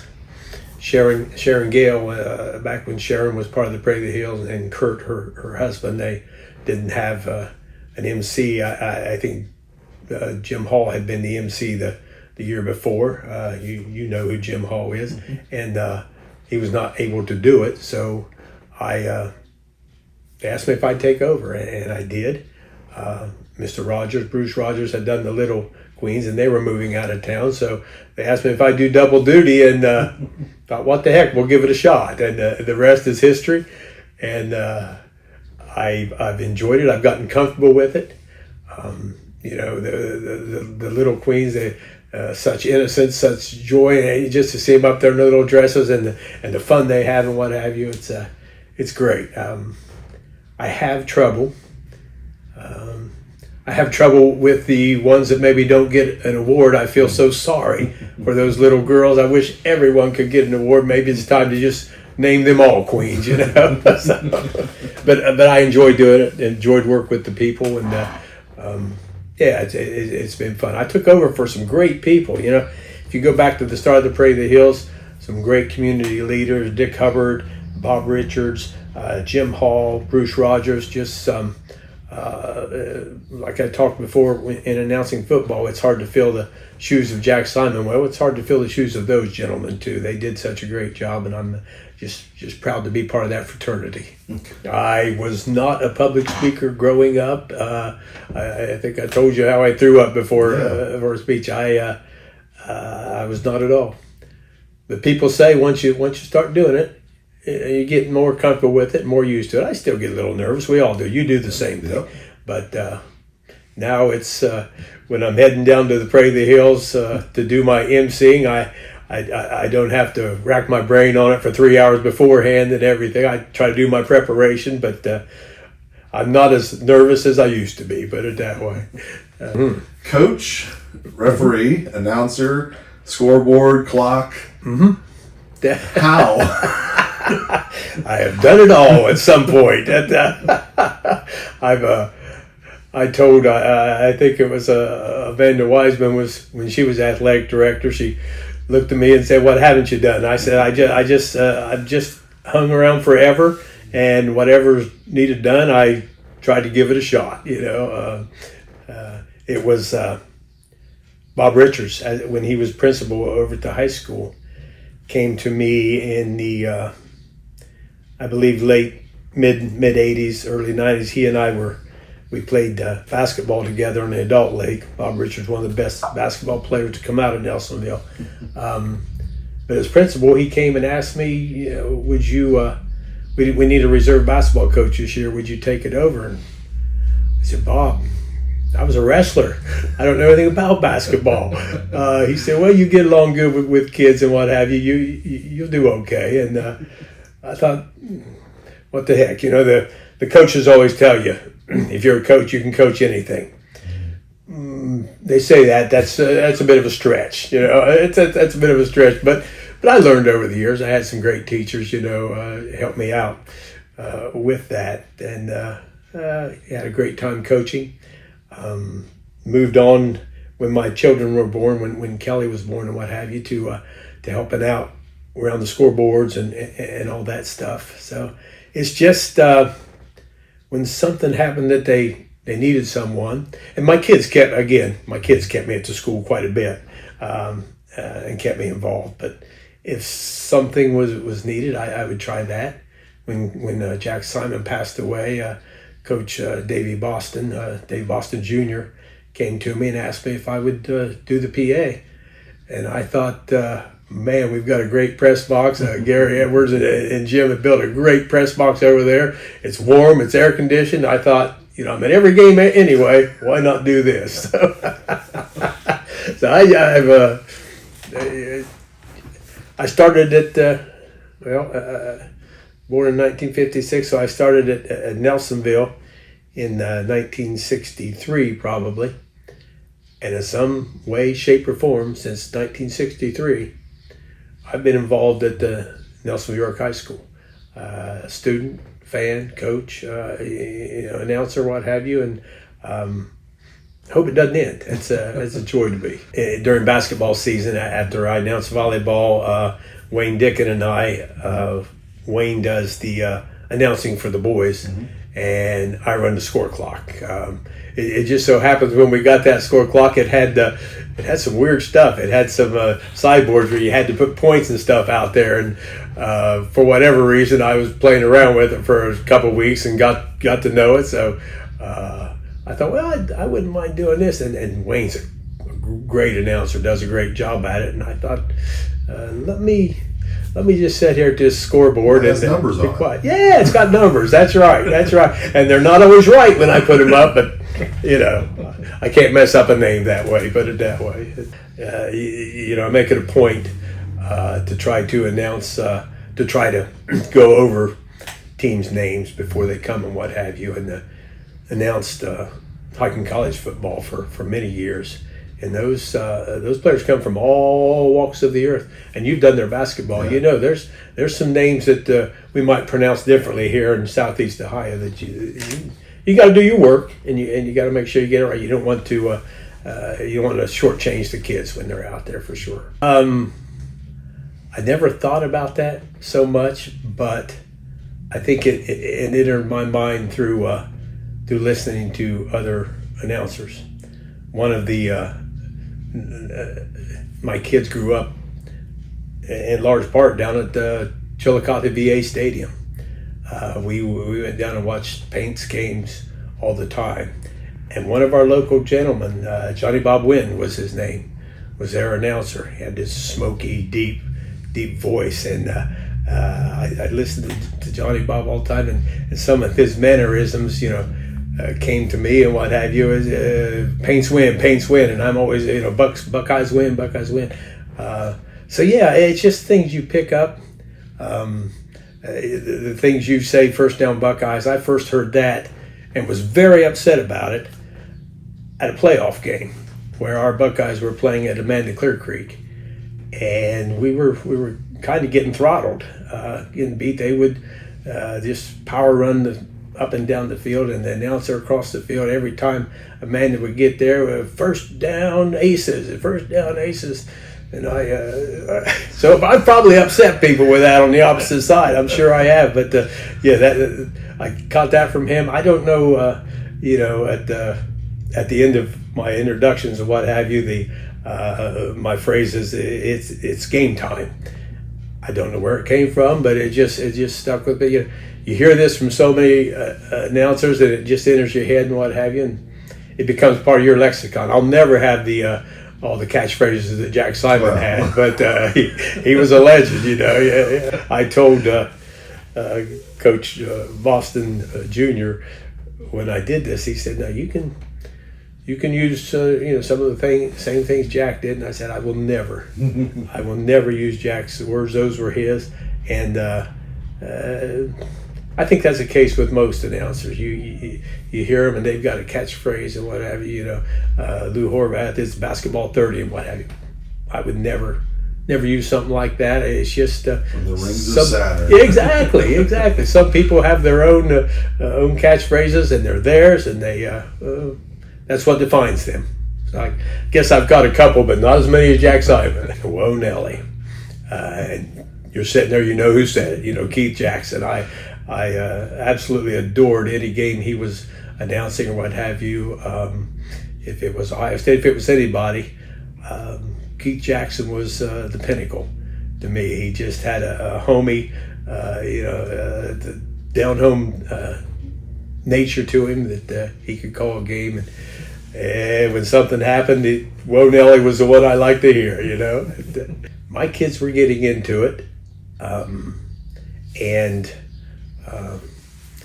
Hootie Wind, who started the Biddy League basketball program in Nelsonville and ran it for many years, was kind of getting out of it a little bit, and I offered to take the Biddy League program over at Nelsonville, York, and ended up running it for 7, 8, 10 years, and really enjoyed going over and opening that gym every Saturday at 7:30 or what have you, and getting things ready and refereeing some of the games, keeping scoreboard and what have you. I really enjoyed that, and it was probably because my kids were getting close to Biddy League themselves. I think I started coaching Kelly's group in 3rd or 4th grade, and Casey was 2 years younger than them, probably in kindergarten or 1st grade, and I let him play in the games too when they were blowouts or what have you. But so I ran that program for a lot of years, and they were good times. My kids talk about it often, about they know the CD I would play in the morning when I came in as I was getting the gym ready and what have you, and it was fun running that program. OHSAA Friend of Youth Award recipient 23-24 as a time run announcer for Nelsonville, York. What did that mean to you? It meant a lot to me.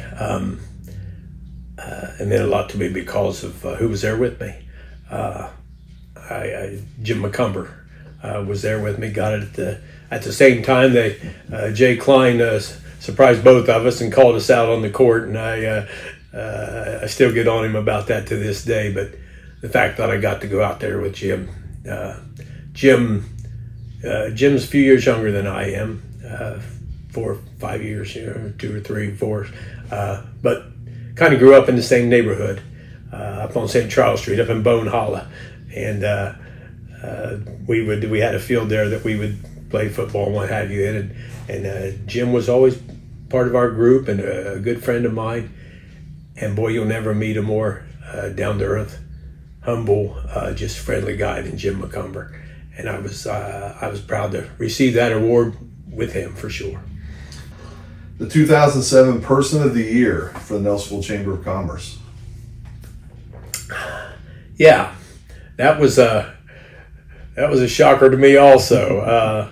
It was growing up in the newspaper and what have you, and on the radio.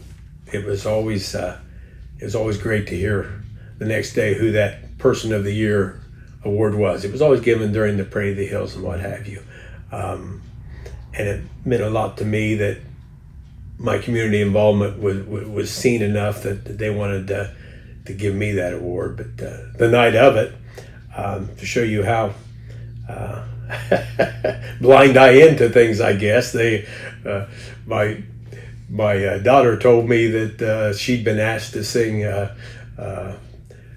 Star Spangled Banner. She was going to sing "God Bless America" instead, I guess, or something patriotic. So that my wife told me, we have to go. We have to hear Kelly sing and what have you. Okay, we'll go. I wasn't planning on going to the Chamber of Commerce dinner that year, but we went and walked in and I saw my mom and dad, saw one of my sisters, and still didn't catch on. I thought, well, they're all here to see Kelly. So when I got it and had to step up there to speak, I was totally unprepared and was again very nervous. But meant a lot because I know a lot of people who have received that award over the years, and they're great citizens of Nelsonville. So to be in that group is again very humbling, very very exciting.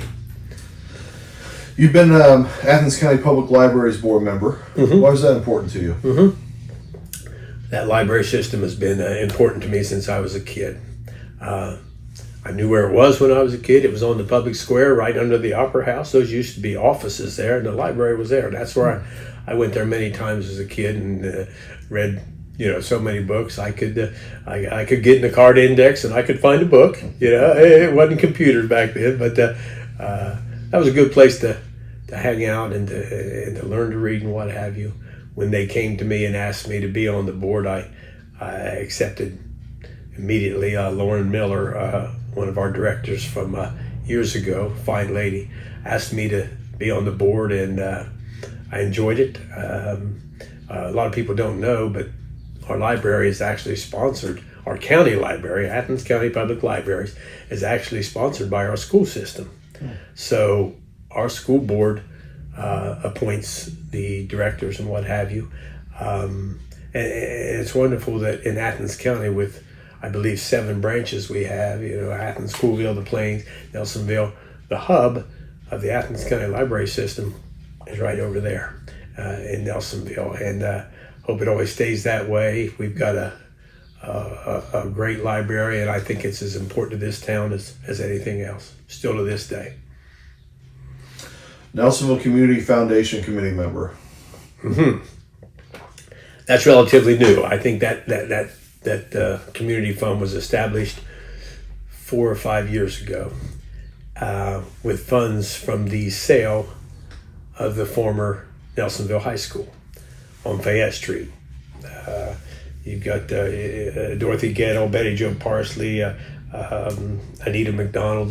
Those ladies tended to that school for many years as it was empty and what have you, and some people thought falling apart or should be tore down. Their vision was different. Their vision was to find someone to turn it into something viable again, and they did that.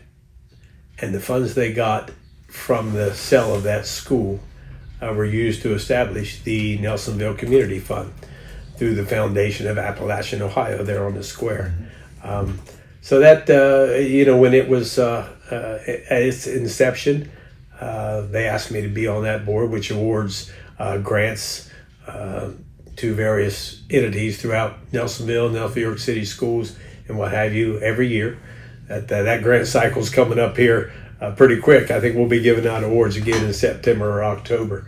But yeah, it's done a great thing to advance causes in Nelsonville, and I am so happy that one of the ladies, Betty Jo Parsley, who was instrumental in keeping that school viable or in its present shape, is still on our committee to this day. And those ladies did a great service to Nelsonville. If you look at the apartments that school has become, the Woda Company did such a great job with that, Joe, and they manage it very well. It's always clean, great residents there. I was able to tour it when they got it done. They kept the classrooms pretty much like they were. I went to one apartment and the chalkboard was still up there. They incorporated part of the school into the apartments, and I thought that was so cool. That's cool. Yeah. ACENET, Appalachian Center for Economic Networks. That's been a while. That's been a while. Yeah, I was on that board for a couple years. Again, they've done great things throughout our community. They are a kind of, in many cases, a business incubator. You know, if you've got an idea for business and what have you, they've got space for you to start that business, to see if it's going to work, to see if you can expand it and what have you. They've got many arms, many tentacles throughout the county in grant opportunities and what have you. And I thought being on that board was a great opportunity again for Nelsonville, for me to know what avenues might be available for people I knew in Nelsonville that we might be able to help with. So that's I was only on that for a couple of years, but I was very impressed with the way it run and what have you, and still into this day they do a great job. Osteopathic Heritage Foundation Board of Directors. You remember in the chair. Yes, that was the at the time the Osteopathic Heritage Foundation of Nelsonville. And its sister organization was the Osteopathic Heritage Foundation, which was up in Columbus. And I think we talked about it before. It came about out of the sale of the Doctors Hospital chain, which we had Doctors Hospital up here on the hill where Mount St. Mary's was. When that sale came about, a foundation was part of the legacy of Doctors Hospitals and what have you. And that's what the Osteopathic Heritage Foundation is. It advances medical education both in Southeast Ohio, the Columbus area, and it also has a community arm which helps out with various health initiatives in the communities that it serves. It serves most of this state and what have you. It's a 279 million foundation, Joe, and it's one of the one that is very near and dear to me. They have a great, my friend Terry Donlin Musman is the chief executive officer. I always tease her. She works up in Columbus, but during her earlier years, she was almost here in Nelsonville a week out of every month, seeing what the area needed and what have you. I told her we could make her an honorary resident, because that foundation has done so much for healthy initiatives in our area.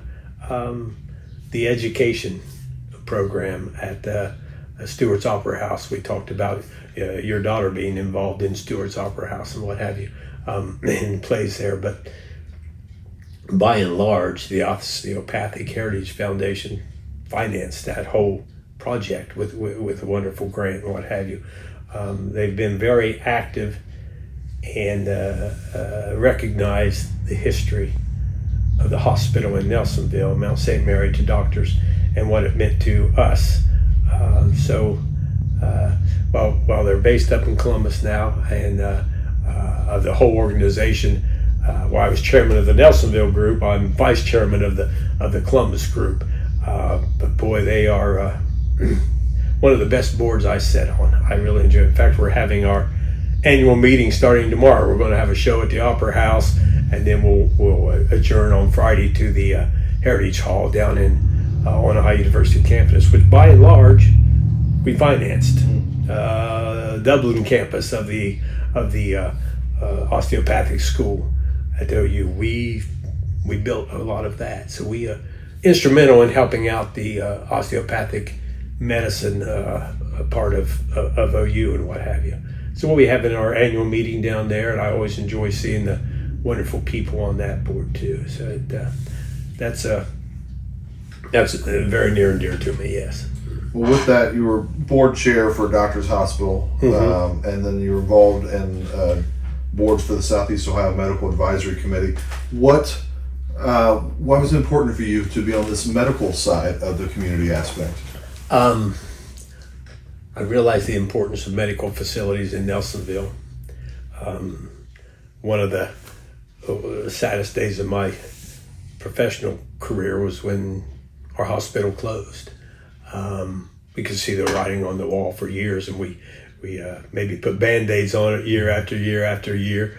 But the fact that we had that hospital all those years, the fact that we had an emergency room, the fact that we had a place to go in this town was very, very important to me, and I was happy to be on that board. I wish to this day that we didn't have to close that hospital. I think the urgent care that we have in Nelsonville is wonderful right now, and the family physician part that is up there that has worked out very well. It's not a full service hospital, but we were able to make sure Nelsonville still had medical facilities in town, and I would have fought tooth and nail against that sale if we were not, given those facilities. So yeah, I think it's worked out well. I've been to the urgent care many times myself. I still go to the family physicians up at the urgent care, and it's a great building, great place, great people. So that's so it's still a legacy of our hospital in town, and wow. It'd be great to have a full service hospital again. We'd probably be the smallest town in the state that had one. That's I guess we got the best we can out of it. From Hocking College student to Hocking College Foundation. Had a few years on the Hocking College Foundation when it was just starting out. Some great names on that foundation with me: Don Wood, Don Gable, some great people back then. But Dr. Light was still the president of the college. It's hard to realize how difficult it is. A foundation is all about raising money for the institution, and that's the same way with the Hocking College Foundation. People don't realize in many cases that a 2-year college can be an alma mater also. You see your 4-year colleges, your Ohio State, your Miami, your OU, and what have you, with these great big endowments. In many cases, you go to a 2-year college and you go on to a 4-year, and then you consider that your alma mater. So fundraising in that area is a very, very difficult thing, but I think we did a pretty admirable job of doing that with various events that we put on, and alumni. Let's face it, your endowments are made by alumni, and we were able to contact some of them, and some of them did realize the value of that education, which I do also. It was a great education for me, but it's a little more difficult in that regard than it would be in others. Yeah. I was surprised to learn that you served as Nelsonville City Auditor. I certainly did. Yes, yes. More numbers. Our first city manager was Jim Endrick, was his name, and Nelsonville was in the latter stages, I should say, the latter stages of fiscal emergency, when the state was kind of overseeing our finances. Janet Jackson was the auditor at the time, and she was going to leave the office. She had done the yeoman's part of the work about bringing us out of fiscal emergency. But I took over and had that job for, I don't know, 1.5 years, 2 years, to finish up the process of bringing us out of fiscal emergency.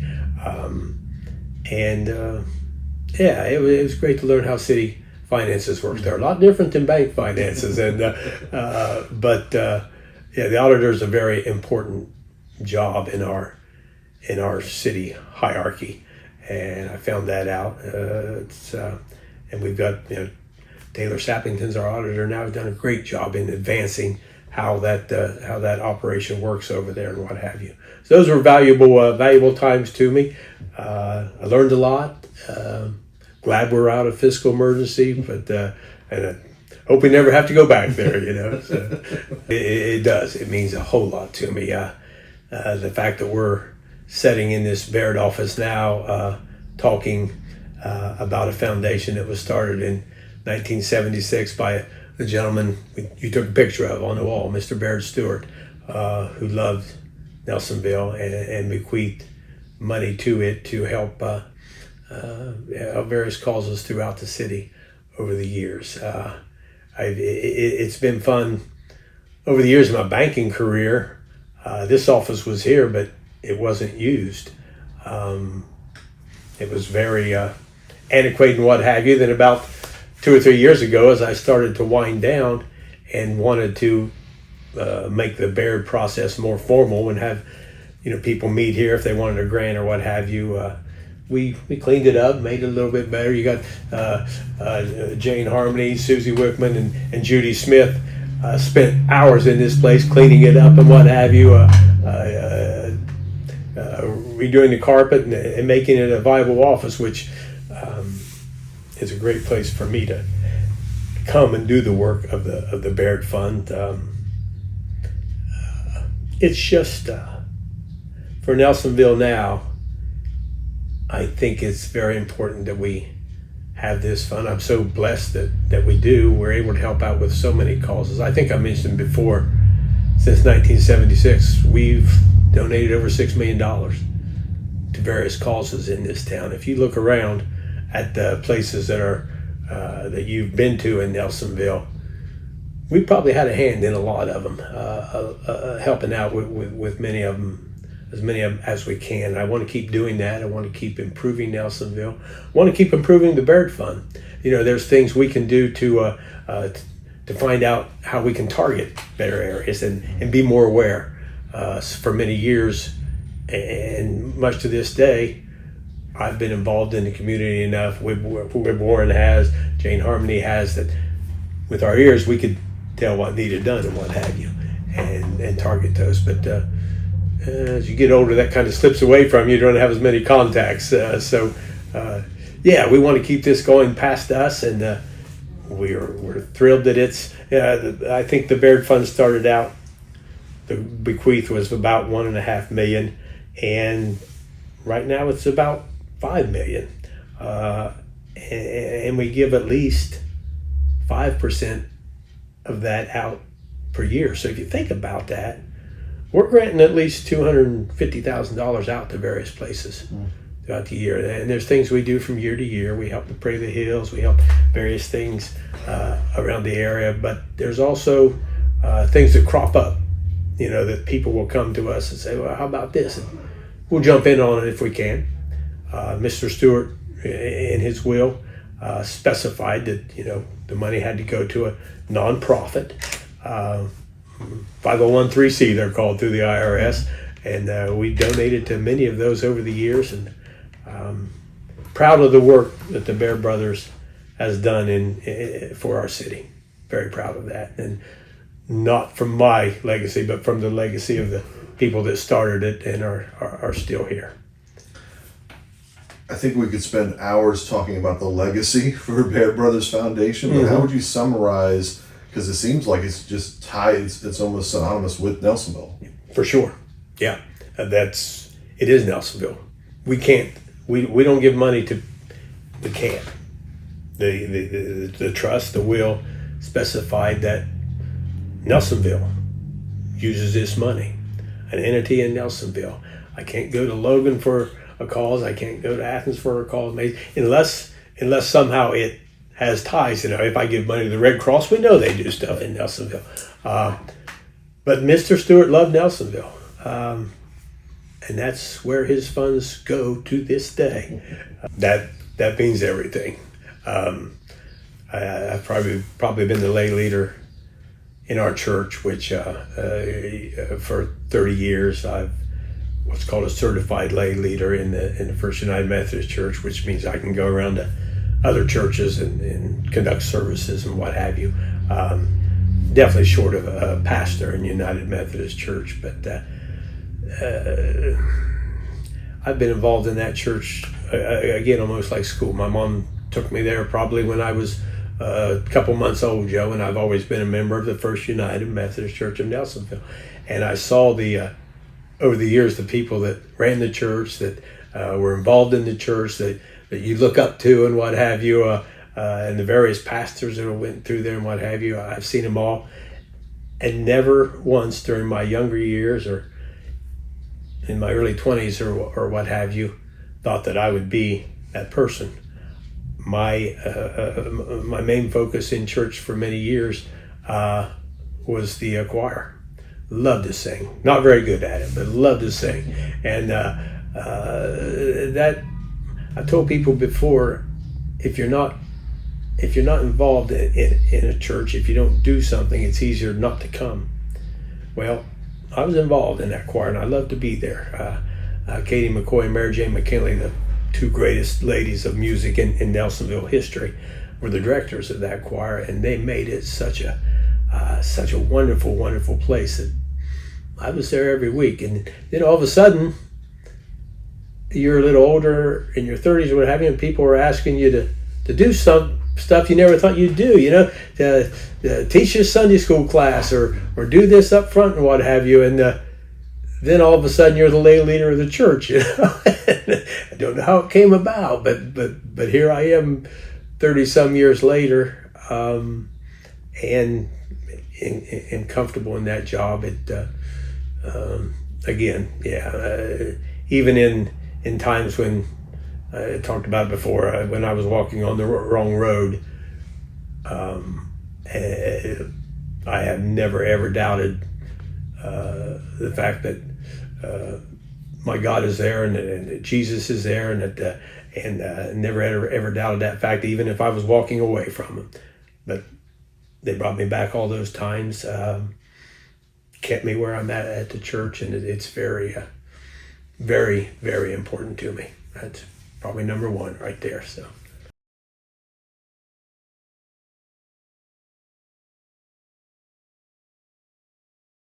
The greatest guy on the planet, as far as I'm concerned. Yeah, I'm very lucky to have had him as to guide my career. Yeah. If you know him, everything I'm saying, is just going to, yes, that's him. But he is a sensitive soul who cares about others, who wants to push others to be their best, cares about just people as a whole, and wants them to be successful, and he will do anything in his power to help others be successful. A lot of what I do as a parent with my children, where I'm losing patience, I have to ask myself, what do I think my dad would have done in this situation, and that kind of helps me picture, okay, this is what I should do.